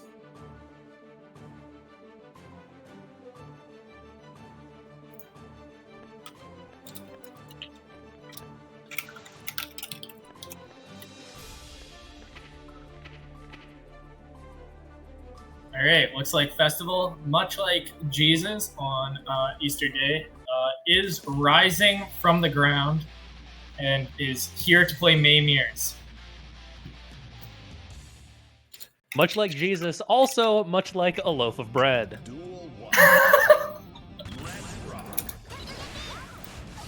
Alright, here we go. This looks like some real shenanigans. What a JH. What a dolphin. What a dolphin. What a JH. What a JH. What a dolphin. What a dolphin. Actually, clean IB on the dolphin gets him the punish. For sure. Oh, vertical dolphin whiffs, goes for an immediate horizontal dolphin, and then wake up supers. Alright. We got ourselves true May Chaos here. 6 piece to vertical dolphin.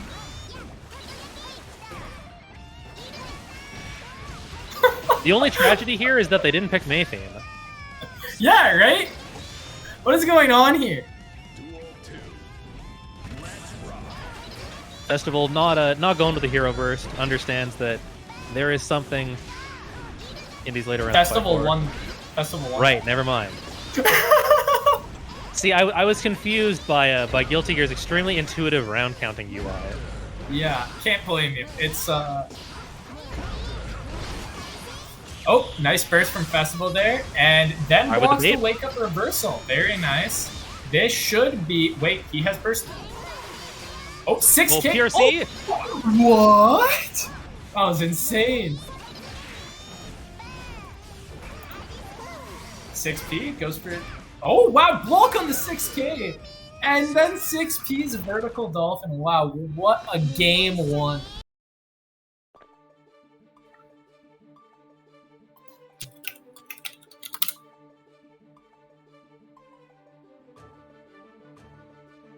Yeah, I'm not gonna lie. This is a mirror of fucking characters, and they are both running at each other and saying, "Look, one of us is gonna win, and we've just got to decide between the two of us who's it's gonna be."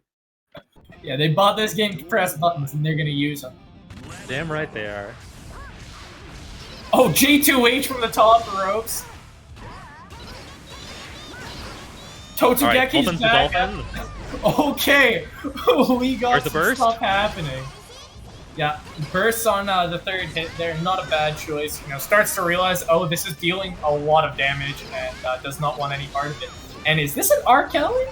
Oh no, he blocked the dolphin. Never mind. True, Chip making a cameo. You know, wasn't in this tournament, but is still making his name known.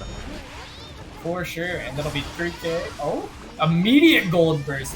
That is honestly really good if you won that first round. If you just get an immediate gold burst, that is pretty nice because it lets you do stuff like this where you get 2 immediate RCs to take control of the round, and this is a huge lead for lane now just because of that gold burst. Yeah, no anti-airs to be had, just ships passing in the night. This is a lot of damage. Alright. Well, that lead lane had is now no gone. punish. And his burst with it. And JH. And oh! He actually pressed the button. I didn't see it. Alright, J2H. Oh, wow. Nice. That'll be Festival taking round 2 of the game 2 here. They are First round. swaining. They are swaining. Like I said, they got buttons and they're gonna use them. Oh, block on the 5D. Very nice.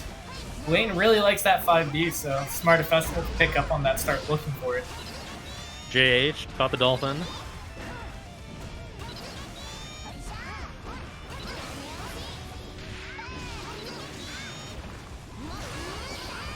Nice burst there from Lane. Oh, no. Oh, it's okay. Drops on the combo. Not Last sure how you hit feel from about Lane. club and seals with anchors, but here we are. Well, that'll be Festival going up game 2 against Lane in our winners finals. Yeah, 2S to check. clip for Totsugeki. Yep.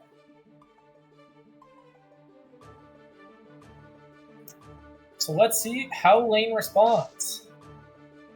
Hopefully with some Totsugekis, I would imagine. That is usually a good choice in the matchup. Good choice in most matchups. True. Honestly, just a good choice. Totsugeki on offense, Totsugeki on defense, Totsugeki in neutral, Totsugeki in real life. Yep. Amazing. That is how you have to play this character. And here we are with the Totsugekis on offense and defense at the same time. Kind of amazing. Some might even call it amazing. Oh, Hey, whoa, what? that was They found a way to steal the corner in that instance. Holy, what is going on here?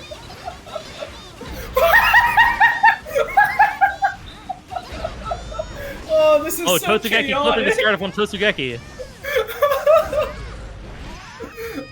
I don't even know how to commentate this. They're just doing things. There's nothing I can say that isn't being said by the character herself. You gotta let moments like this speak for themselves.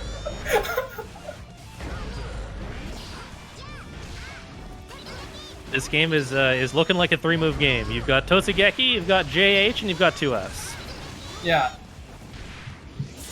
Excellent buttons that they are.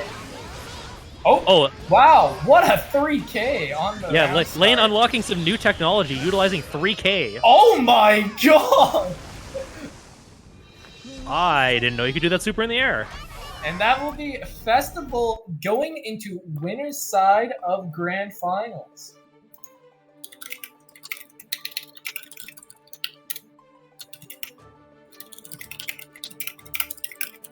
That was a set, all right. Congratulations to Festival. Lane will await the winner of our next match, Critical Hit versus Memo Cart. The run back, if you will remember, from round 1 of winners. Yeah, very beginning of the bracket. And Close 2-1, but you know we're in first to 3 territory now, so we'll see if the extra time to adapt is what Guillermo needs, or maybe Guillermo just needed to get woken up by this loser's run. Maybe Critical Hit will just continue their slaughter through this bracket to try and face up against the Maze sitting at the top of the mountain.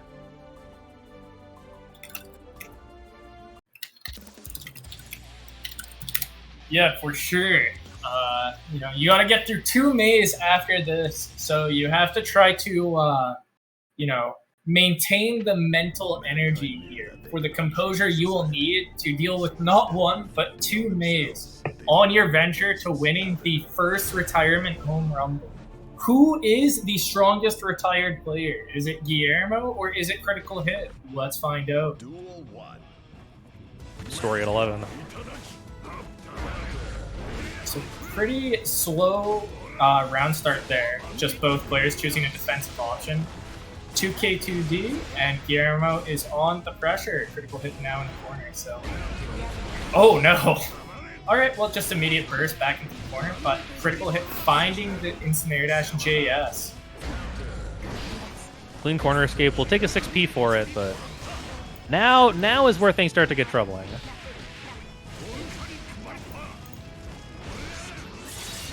And Mostly because you've lost the round. Yep. Round 1 going to Critical Hit. pretty clean round. Guillermo didn't really get a whole lot started, so let's see if the he meaty can just shit- whiffs. Wow. Tries to 6P, but gets counter hit out of it. Yeah, delayed Bandit Brainer from the top ropes. Not always easy to deal with all the ways Soul can come down on you. Oh, no punish on the NRV there. Very unfortunate. Wow. This is a lot of counter. Oh, Oh, big whiff on the throw, but no punish.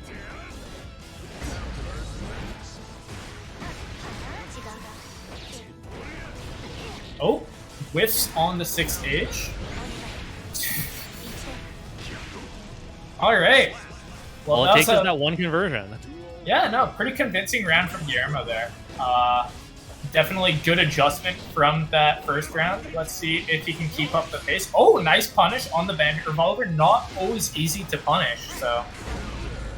Oh, wow. Blocks the safe jump, then immediately DPs. Very smart from Critical Hit. Not many people look for an immediate DP after a safe jump, so. Guillermo willing to just spend the burst. Oh, Tries to wow. look for pressure, but Night Raid Vortex forces their way in. Chases Oh, the back and- dash. Very unfortunate drop from Critical Hit. Guillermo in control now here. Let's see if Critical Hit can find his way out. Oh, gets tagged by the dust, but Definitely an immediate unnecessary burst there. Yeah. Guillermo trying to bait out a DP here, but Critical Hit not biting. Oh, nice jump out on the throw. Oh, no Attempts punish? to DP, but no punish from Guillermo. Just takes his corner pressure, backs up. He didn't get the sword. I didn't notice. Yeah, still had the sword Oh, sitting in and- the corner. Throws the DP. That'll be game one going to Guillermo. Daisuke's vision, everybody. Oh dear.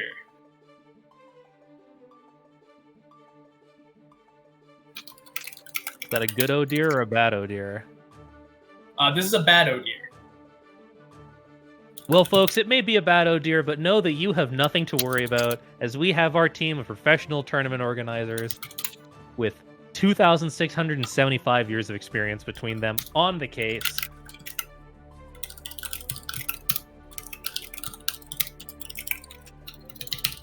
Wouldn't be a net play tournament without some shenaniganry.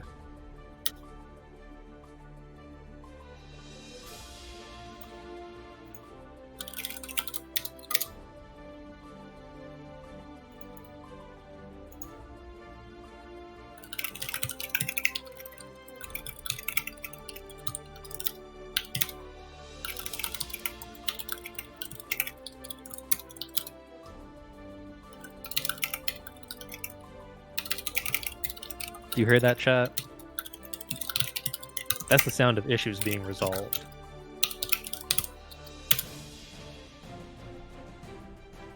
It's a beautiful sound.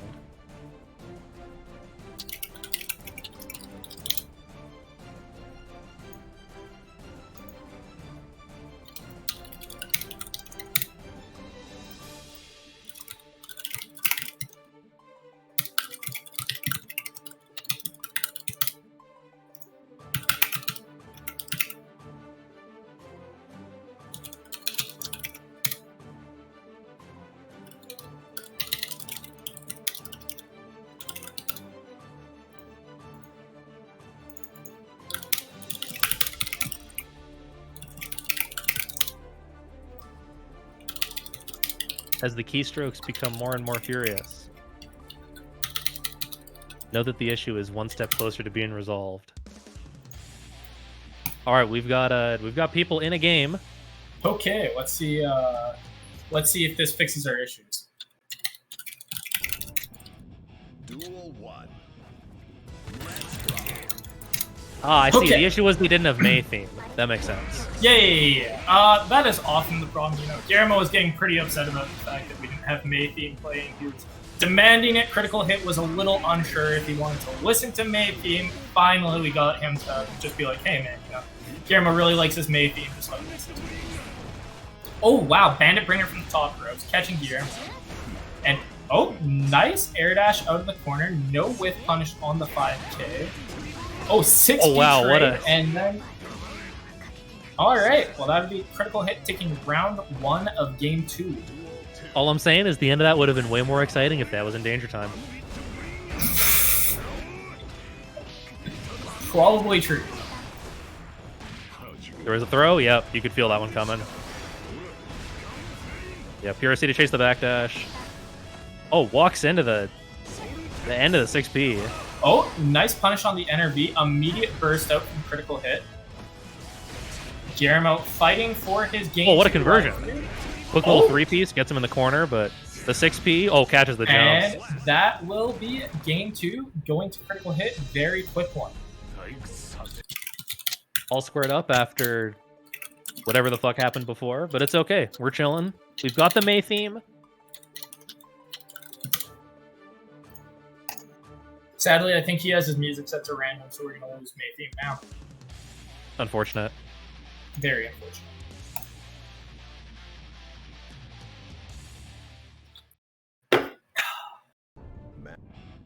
Duel 1. All right, game 3. That one was pretty quick, you know. Oh! Well, round start 6-8. Round start 6H, a rare not counter hit round start 6H hitting. Oh, wow, what an air throw. Yeah, just caught the end of that jump in. Critical hit is doing a good job of controlling Guillermo in the neutral.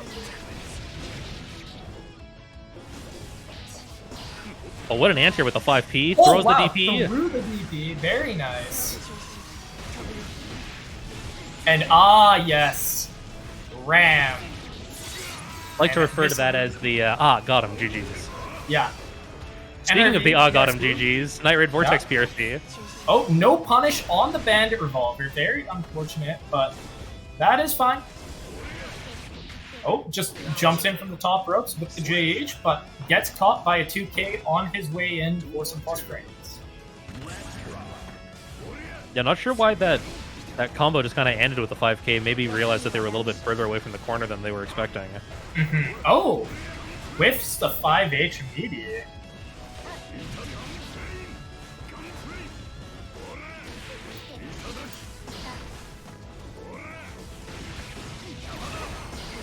Nice burst. Doesn't want Ram to take control of a second round now. Oh, nice PRC. 6S to start control, but oh no. This is big. That is not what you want. Oh, nice the backdash backdash. 2K.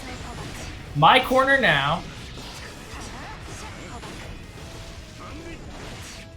Oh, no punish though. Waiting for his sword to come back, I assume. Oh, 6-piece the far slash, and then Flips the catches- backdash with the Yep. 6S. Very nice from critical hit there. Takes control back from that round. Far slash 5H, and oh, don't move. And oh no. Oh, that does so much damage. Safe jumps, close slash. You're in the corner now. I hope you like blocking. Oh. Nice the Interesting. escape though. Ram's looking for her sword. Yeah, he's having trouble picking up his swords today. Don't know what's going on. He usually doesn't have that much trouble with this, but it is what it is. Goes for the Rekka. Yep, this, Ooh, oh no! He didn't know! Oh, wait. Oh, okay. Bit of a scramble at the end, but Yep, but Guillermo that will finds the be game. A little sloppy on both sides. game 3 for Guillermo. Yeah, for sure, a little sloppy, but it is what it is, and let's see if Critical Hit can, start answering back here.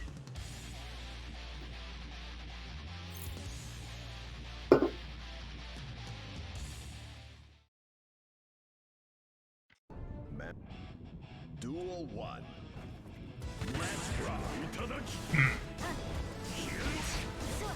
Nice JS to punish the 6S. And again, and very nice from Guillermo, really taking a good note for like how Critical Hit is approaching the neutral here and getting a lot of free damage off of it. Like, if you look at Critical Hit's health bar, none of those hits were big hits. It was all just tiny hits in the neutral, right? So. Oh no. Yeah, big Misses whip the on the dash throw. up throw, I think. And nice prevention of the far slash pressure. Stops an air throw attempt, I think, there. And Bandit Revolver's out of the corner, but is going to get tossed back in. And, ooh, very unfortunate. Doesn't block the safe jump. And doesn't get the wall break either. He thought he would have meter for super.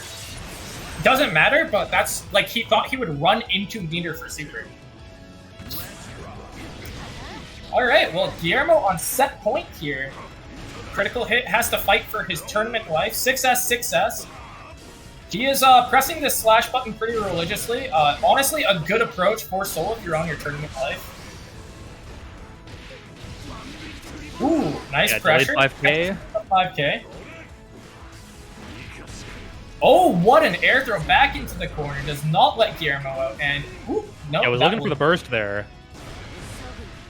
Yeah, Guillermo not gonna hero burst like that. Oh, throws him after the PRC. Throw again. All right, 3 for the show. No, finds the escape.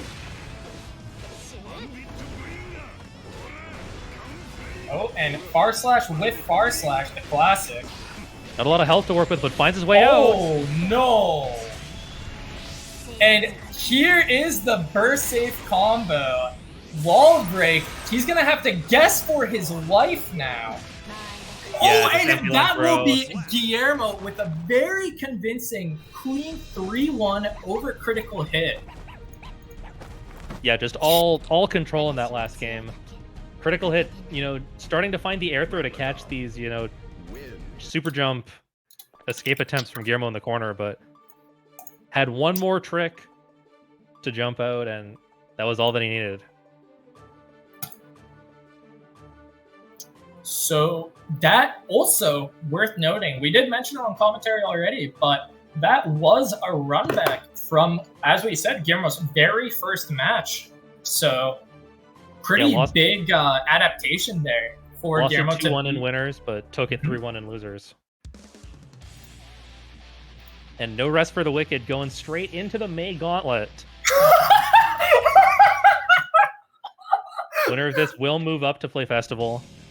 Alright, so Guillermo hit us with the Inspect Element Classic and changed Soul's weaknesses on the Dust Flute page to say, Guillermo, he is coming for you.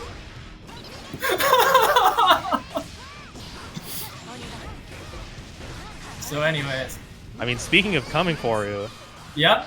this unrelenting offense from Ram just leaving poor May just locked in this corner.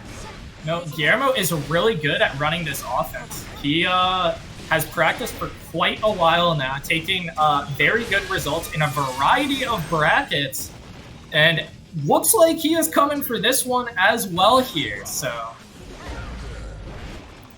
Yeah, that little walk back to make sure that the 6P wasn't going to get crossed over.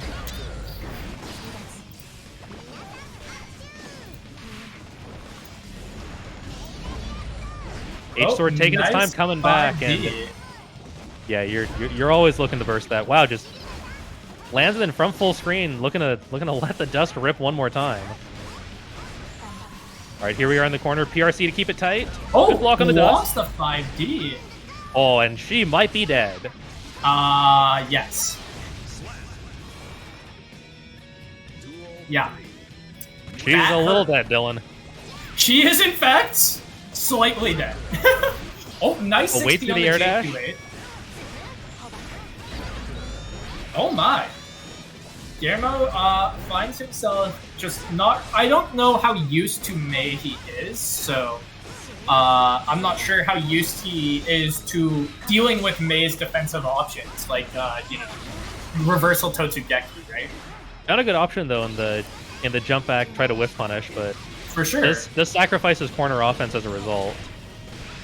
And this will be game one going to Guillermo here. Pretty close, but does manage to take that second round, or third round there pretty decisively, so.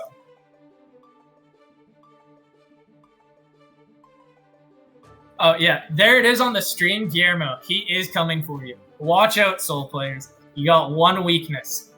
Alex citing the sources, that is in fact a direct quote from Daisuke himself. Yeah.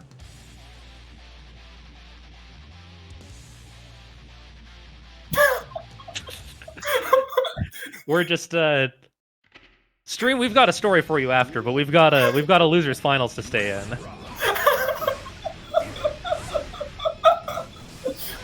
Alright. So Guillermo taking control. Oh god.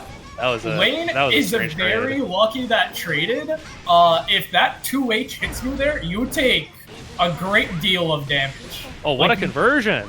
Oh wait, oh my. You're just still taking a great deal of damage. Yeah, funny how Ram works like that, hey? Oh, and does not respect the safe jump. I thought he was gonna burst bait there. I thought that one was pretty obvious, but you know, maybe he didn't expect what would arguably be a hero burst. Oh, drops the combo. Guillermo looking to add a new entry to the May Dust loop as well. Oh, Wow, waited for burst quite some last time to second, burst yeah. that. Oh, He is in a backdash, but yeah, can just FD. oh, nice. 6B the jump in. Duel 2. Let's rock. Lane kind of drawing at straws here in places. For sure. Yeah. No, Guillermo's doing a good job of drowning him out, but also Lane is doing a great job of this offense here. Guillermo's not finding ready these for these reversals. 2S Totsugekis. Oh, in the corner. Well, And oh, Daisuke- unideal wall break option, but that's okay. no, Daisuke saw the update to Dust Loop and And said, you know what, this man is in fact okay. 2 base. 2 base is right. That'll be Guillermo with a pretty quick 2-0 over Lane. Let's see if Lane can make an adaptation here. Or will Guillermo be going on to face May number 2? Like we were mentioning, it's the May Gauntlet as we move into grand finals here.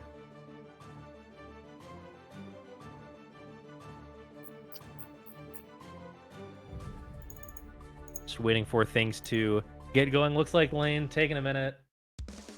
Yeah, I can't really blame him, you know, like taking a minute after those rough losses in bracket, especially when you're down 2-0 and a first to 3, it's like, you know, it might want to take a break, especially when it feels like not a lot you have been doing has really been working out, right? Oh, nice catch on Guillermo doing something there. And very poor timing there. That only really works if Guillermo's further away from the corner. Oh, So what you a can't conversion! protect it, but- wow. Yep. Guillermo's 5P anti-air conversions are very, very strong. It's definitely one of his strongest assets as a Ram player compared to most other Ram players that I play. Force And- him into the sword. oh, Whoop! no. President. That is definitely not what you want to do in that situation.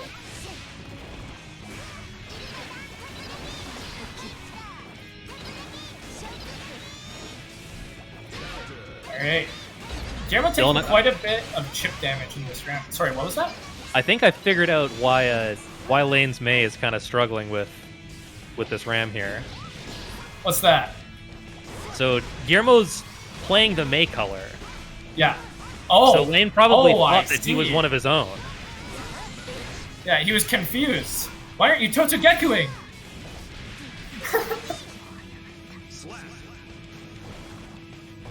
So that'll be round 2 of game 3 going to Lane here, fighting for his tournament life. I think they Fighting- figured out that this May is not friendly. This May does not, in fact, Totsugeki back when you Totsugeki. This May's hostile. Very rude May. Oh my god, speaking of hostile Mays, this May is going all out with the command grab. This May's looking overhead hostile. No fist. bunk bed.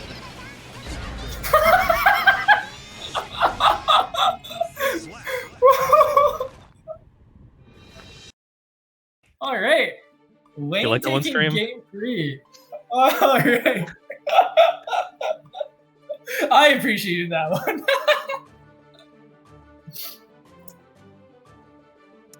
Don't worry, I'll be here all night. All right. So let's see if Guillermo will make a recovery here. If Lane will keep up that aggression that they had in that third game. Oh, and an immediate 2S. Yeah, tries to cover the jump, but May JH is in fact a very large button. It most certainly is, and wow, that is going to be a lot of damage on Guillermo's side going into this game 4. A gold burst, okay. DRC? What's the mix-up? Oh, he went for a throw, but went too early. And that'll be a wall break of Guillermo's own.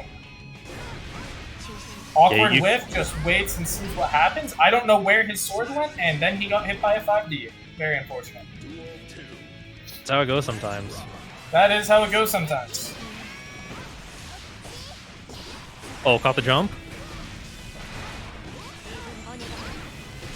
Oh, catches a Totsugeki, I think they're a vertical dolphin, I have to imagine. Wow!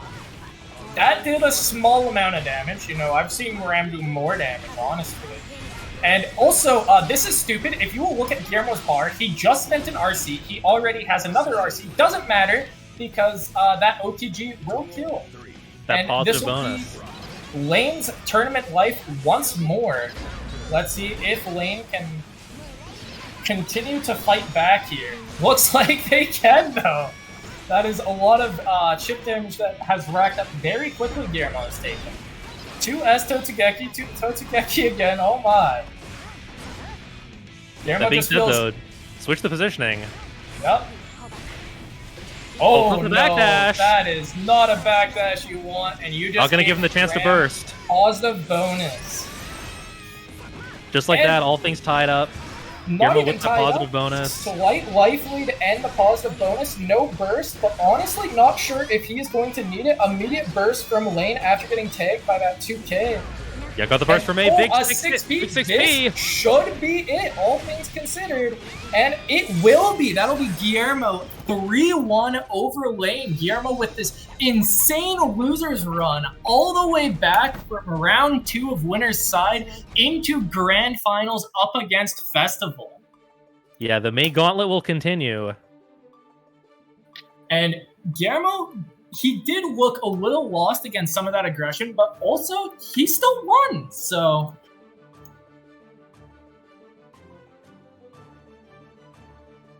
Somebody check the May Dust Loop, because it's looking like it might need an update after this. oh, and Guillermo's hitting us with the BRB. Honestly, can't blame him though. You know, after playing that many games in a row, you know, sometimes you're just like, hey, hold on, I need a second, right? So Especially going into grand finals. It's For understandable. sure.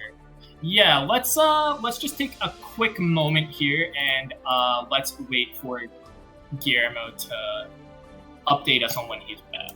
Yeah, we will be back with grand finals of Retirement Home Rumble right after this.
Welcome back, everyone, to Grand Finals of Retirement Home Rumble. I'm Ash, joined by Dylan to bring you the Grand Finals. It's Festival versus Memocarp. Memocarp on an insane losers run all the way from round 2 of winners, losing their very first match to run it all the way back.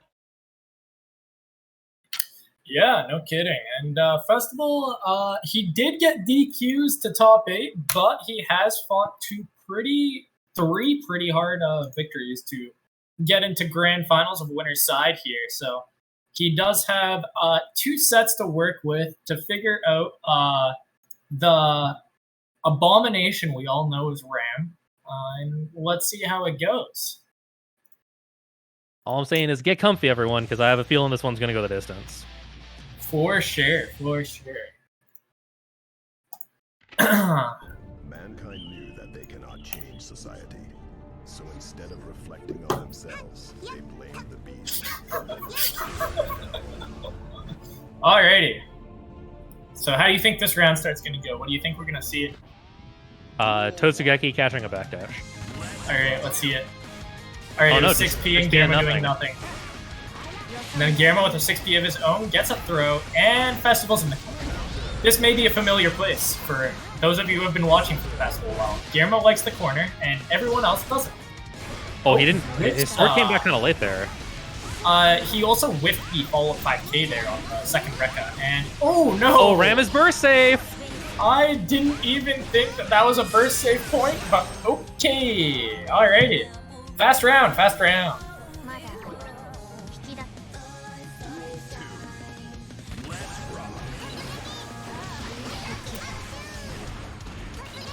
All right, Festival's turn on offense here.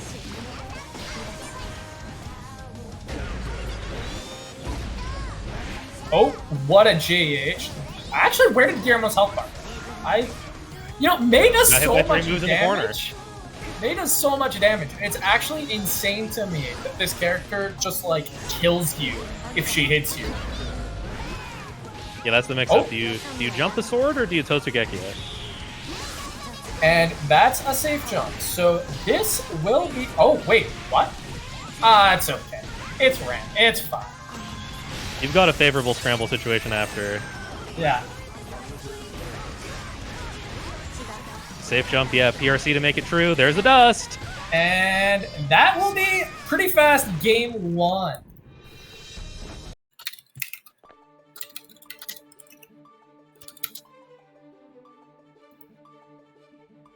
Alrighty, so Festival, like I said, he does have time to think about it and, really process what's going on here.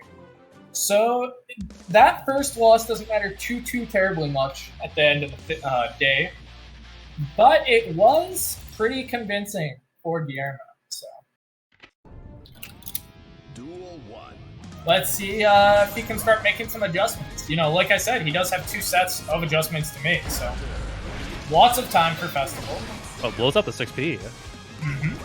No, that button is really good. It catches really low to the ground, so it does often end up catching these 6Ps. You're actually doing a really good job of finding these corner escapes against main. The last set and this set included. Oh, and nice 2K2D.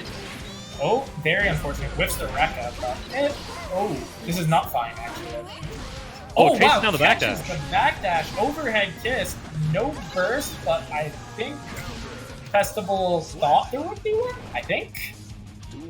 Or he just dropped the punch. One of these. But doesn't matter. He did end up taking that first round of game 2, so he did end up, figuring something out, I would say. But unfortunately, he did not respect Ram in the corner, and now he is going to be here for the rest of his life. I hope he bought some popcorn, something to, figure out while he's here for the next 30 years of his life. Oh, Yeah, Guillermo actually content to just dump meter and throw swords repeatedly. Surprised he didn't burst just to keep the momentum. 6Ps through the far slash. oh, nice JH from top ropes. Blocks the gold burst, no punish though. Yeah, gold burst only -10 or something like that, so pretty difficult to punish. -10 exactly, yes. Oh, and 6Ps, I'm not sure what he caught with that 6P. instant stream replay, please? Looked like a 6P of Festival Zone. I don't know how that worked, but okay. And 6P Yeah, 6P again, back in the corner. And nice check from Festival there. Tries to jump out, but sadly does not get to. Oh, The dust again. Yeah. And we're still in the corner. Yeah, Guillermo actually cutting some of these combos seemingly a little bit short just to keep the advantageous positioning instead. Yeah, no. So this isn't something a lot of people have picked up on yet, but it is starting to be considered ideal to just, take the corner and then not wall splat. Just keep almost wall breaking, but just not wall breaking, so that way you get to keep your turn afterwards. Yeah, especially in a situation like that where, Mei can just as easily run it back off of a good reversal. Mm-hmm. Good for Ram to just keep everything locked down in the corner. And just like that, we're 2 games in. Guillermo on the precipice of resetting this bracket. Yeah, already. Very, very fast potential reset game here. So let's see if Festival can start answering back. He did get that 1 round last game that looked pretty convincing, so maybe he can get another? Yeah, catching these jumps with the 2K as he's trying to jump the H-sword. And just 5Ps the Totsugeki? Yep. Guillermo's so ready for all of the options that these Mei players have been showing to try to get out of the corner. Nice. And just immediate burst. Not 100% sure if that was the best call, but definitely easy to panic decision make against a Ram when you're stuck in the corner for so long. Oh, the double shimmy. Caught a 6P with that JH again. Guillermo's got to be careful with those 6Ps. Sometimes but never mind. Sometimes it's old reliable. Yep. And just like that, it's reset point for the Ram. Oh, nice Totsugeki. Gets the 3K. Overhead kiss. Oh, close slash. Catches the up back.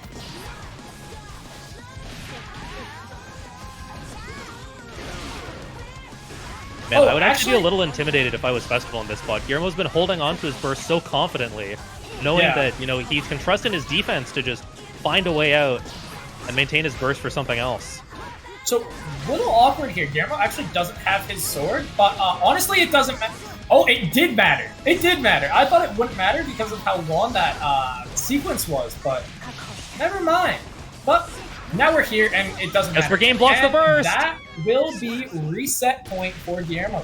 Real fast reset. And here we are, Grand Finals post-reset. That was one of the fastest resets I think I've ever seen. If I was Festival, I'd definitely take a second to chill out, because That being said, they're just running it right back in. Like you mentioned, I think you definitely need to take some time to mental reset. Maybe getting, maybe taking the quick 30 is the kick in the ass you need to wake up and play the game. But the proof's going to be in the match. For sure. That's what I was about to say. Let's see if he can, start adapting to what Guillermo is doing here. Yeah, more of the same so far. Guillermo just too ready for these escape options from Mei. Mm-hmm. Yeah, I think Festival is just getting too antsy to get out. You do have to just hold it for a bit, right? There are ways you can get out. Sadly, pressing a button isn't always the answer, despite how much I and many others may want it to be. Man, and Guillermo's still holding on to his burst the entire time. I can't say enough, the mental factor of, man, this guy just does not think I can do it. Yep. And that'll be a quick first round post-reset going to Guillermo. Festival really unable to find his footing here. Yeah, first hit they've had in a while, and it's just a trade on an air-to-air. Protect the sword! Oh no, the sword came back on its own. What a shame. Finally a burst, but because Guillermo's held onto it so long, he can keep it for momentum and get a huge conversion off of the reversal. Just chooses not to wall break, even though he had super, and this will definitely be a wall break. Morto and Guess 4 game here. Safe jump throw? No, goes mid. Now you gotta guess. Rekka and RC, and you're going to be blocking for the next 3 hours. Hope you like it. Oh, actually, a bar is out. XP PRC keeps them locked down. And that will be game 1 post reset going to Guillermo. Pretty convincing, just as convincing as all the rounds prior, really. Festival's just getting smothered and has no answer for this oppressive offense from Guillermo. And just going right back into it again. So, you know, like, it's not always a bad idea to just go right back in, but Duel. Jolo, that was a terrible joke. Yeah, not always a terrible idea just to go right back in, not let yourself dwell on it too much. But at this point, I really think that, you know, it's been 4 games straight. You need to take some time and figure something out. I agree. But that was a really good burst from Festival. He picked, like, exactly the right time to burst, so... Like, at this point, it doesn't even need to work. You just need to get your mind in the headspace of trying something. And, yeah, sadly, despite that burst being, like I said, the perfect time, here we are. And yeah, the 5D has the meter because, of course, he has the meter. He's been keeping this Mei locked down in the corner for, like, 7 straight rounds. Yeah. Definitely. Actually, you know, though, this is looking like it's in Festival's favor so far. So Yeah, finally get something going, but can't deal with corner escape. Just gonna get thrown right back into the corner, has to deal with the safe jump. Oh, nice bar, eh? And Guillermo had burst that whole time if he wants to try and force him back into the corner, but No, I don't think Guillermo will burst. Guillermo this doesn't game. have a need to. Yeah. He has another round. Oh, whiffs the 2S, no whiff punish, but He has so much time to play with, and he also thinks that he can do it just now, and honestly, I don't blame him. yeah. I certainly can't blame him. Alright, guess for game. Once again, here we are. A pixel versus a slightly larger pixel. Baits the Gold burst. Festival knows he has to FD, but he's running out of meter. Alright, out of meter. Oh, Gets him back from the Totsugeki. Guillermo tried to snipe him with the sword set there. Both players have been on a Normally- pixel for 15 seconds. Yeah. Very unfortunate. What happened there? Did he run out of FD? He did! Oh, That yeah. 5H drained his entire bar. Wow. So unfortunate. Okay. You've got to deal with these big normals, and when you're at that low health with that little meter, you can't even block. So, definitely a good time to take a second now. Oh, and he has left the room. Do they know they have one more game? He has been informed now.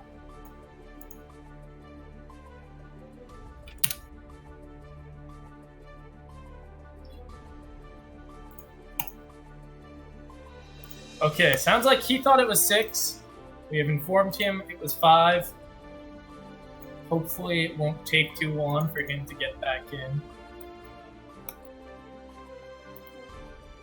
Because, like, it may look lost, but, like, just a couple of key adaptations, you know, finding a way to escape, whether it's, you know, saving all of your meters so that you can try and YRC as Guillermo's dashing in. You know, when you get that hit, making sure that your number one priority is dealing with the escape option. You know, we saw Lane in the previous sets, you know, finding a way to deal with it by just air throwing him back in the corner. Yeah. The answers exist. They have to get themselves in a headspace where they're going to look for answers instead of just kind of beating their head into the wall that for 5 games has not broken. And, like, it's not like Festival, like, when he gets his turn, he does good. It's just, like, he isn't ready to catch Guillermo trying to jump out of the corner, right? Which you saw so many times. And just rough decisions on offense that are causing him to lose his turn when he really doesn't need to, right? So, but Lane definitely showed that Guillermo does have a maze-sized bullet wound, so if he can exploit that, There's a chance, right? That's a pretty big bullet wound. That is a pretty big bullet wound. It That is. is that is a bullet wound the size of a 20-year-old girl. That's And a nothing to laugh at. dolphin. And a dolphin. And a dolphin. Yeah.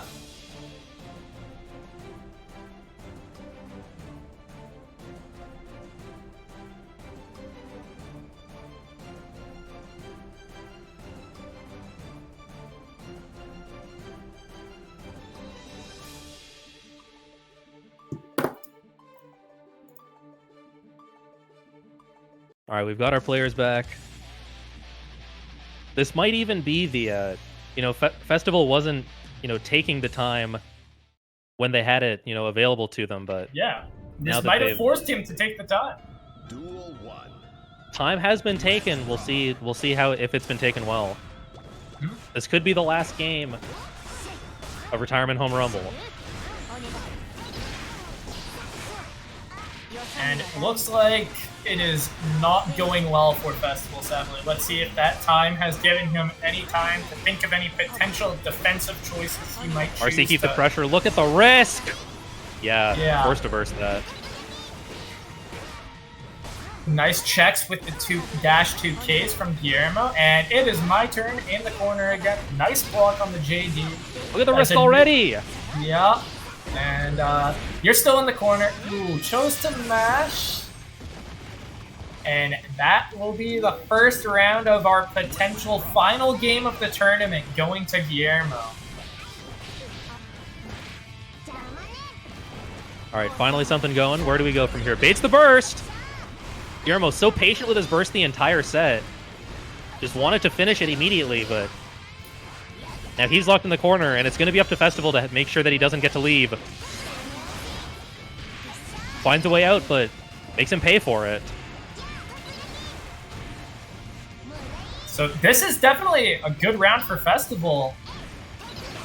But honestly, wouldn't be surprised if Guillermo somehow plot armors. Never mind. All right.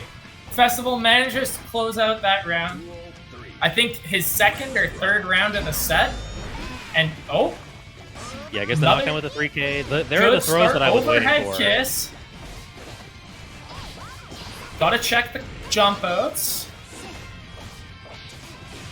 Oh no! And again, these conversions off the Guillermo checks 5P. the jump out.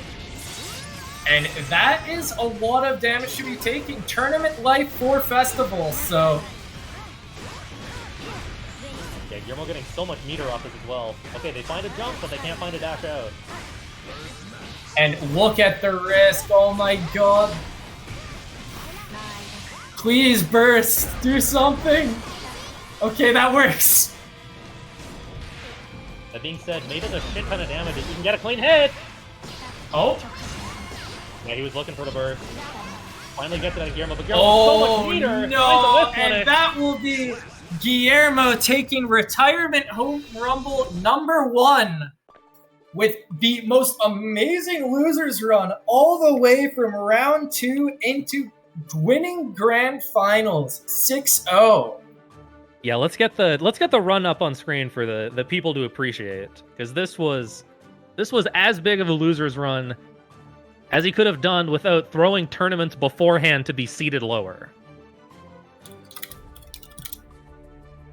So loses 2-1 in a close set to Critical Hit and Winners, and then finds himself against Hentiler 2-0, not close. Against Zero Requiem 2-0, not close. Against E2 Deku 3-0, not close. Against Nico 3-1, finding some fight in him. And then again, the run back with Critical Hit. Close, scrambly, came down to the wire in some spots, 3-1. And then the May Gauntlet against Lane started to find their footing in the matchup. Brings it back from, kind of getting mollywopped in the first game to take it 3-1. And then after that, it was the beast could not be stopped. Yeah, for sure. And like we were saying, Guillermo is apparently the one con Soul has, and now he's the one con May has too. Yeah, hopefully this is a power up that he needs to break through. Oh, we're gonna get him in for an interview. All right, we can ask him this very pertinent question when we have him in for an interview.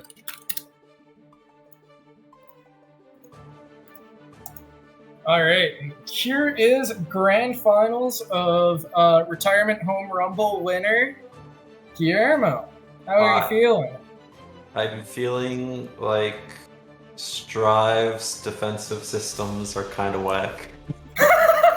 Yeah, so let's talk about that, because you went in through this losers run. That was, you kind of, bulldozing your way through until you got to your set against Nico.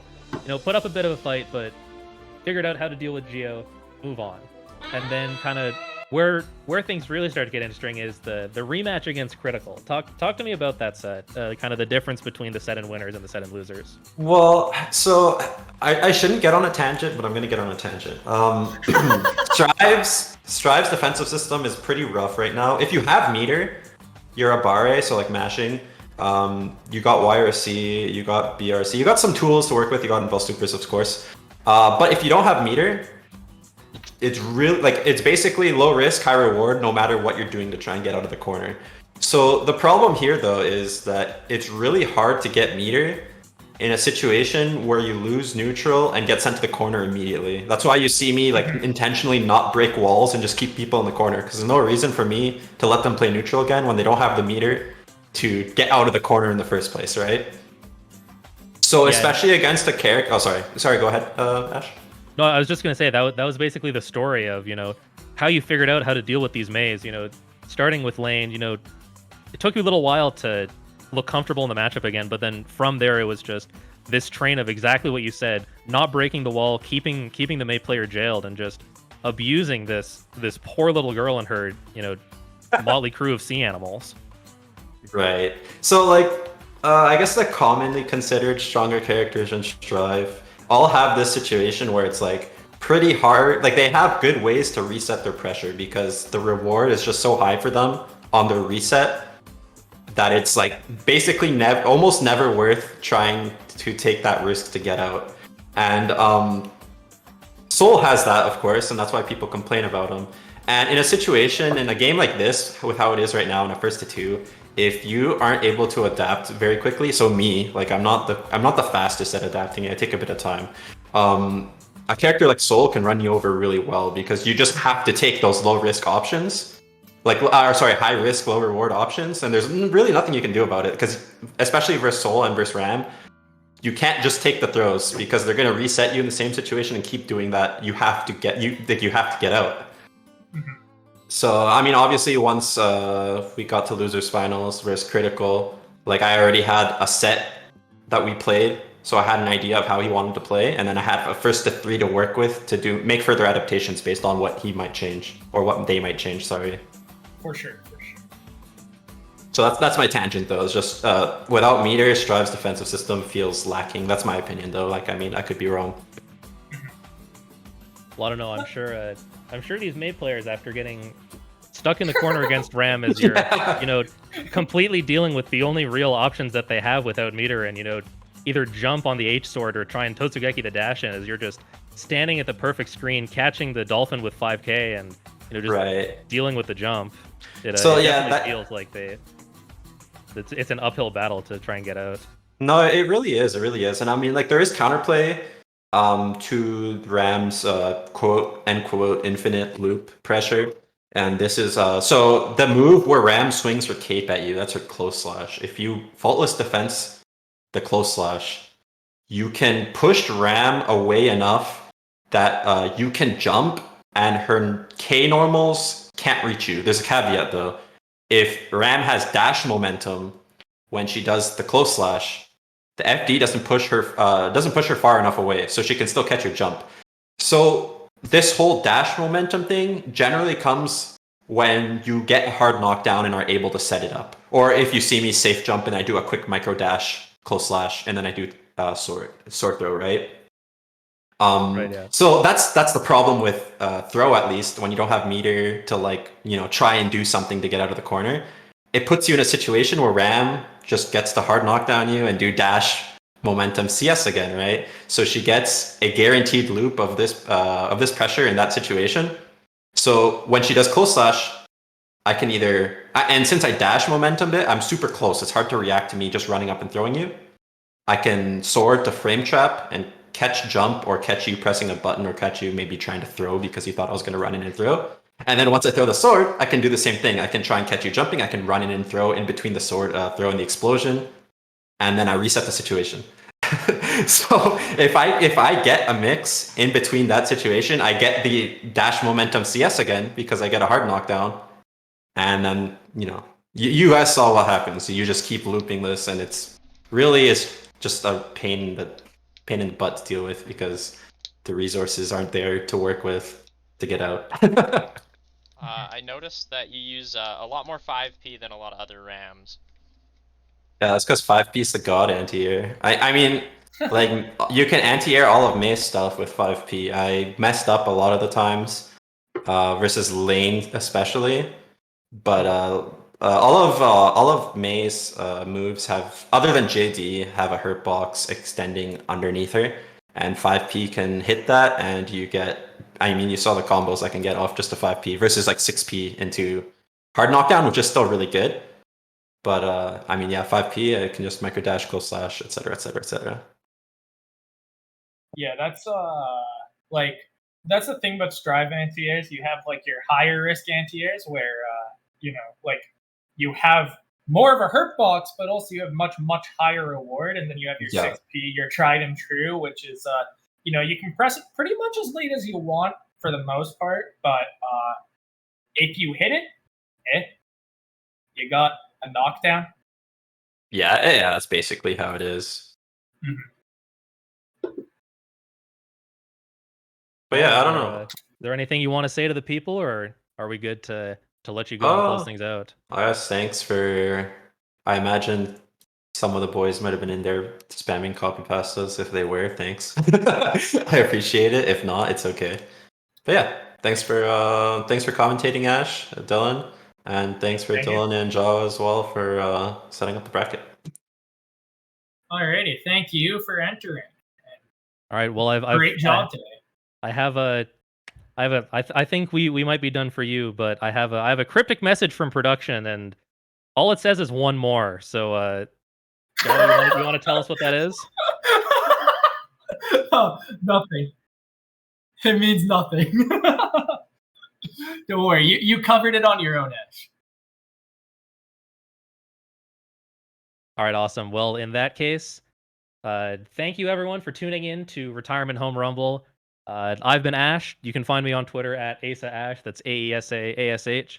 If you want to see what I'm up to. It's been a while since I've had the opportunity to commentate again. So thank you to Just Dylan and 7up Jawa for inviting me out. It was super fun to just sit here with everyone in the chat, watch some Guilty Gear, and have a great time. Yeah. Yes, of course. Sure. I have to thank Lord Daisuke for his vision. Just know that because of Daisuke's vision, I'm gonna have a banger tweet at some point. So look out for that. It's gonna be good. Anyways, so I would like to say thank you for Jawa for running the stream, for entertaining my literal like 3 a.m.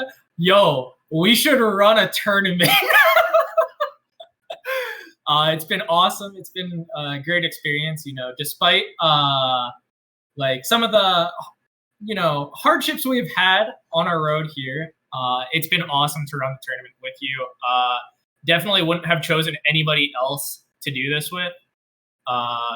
Thank you to our beautiful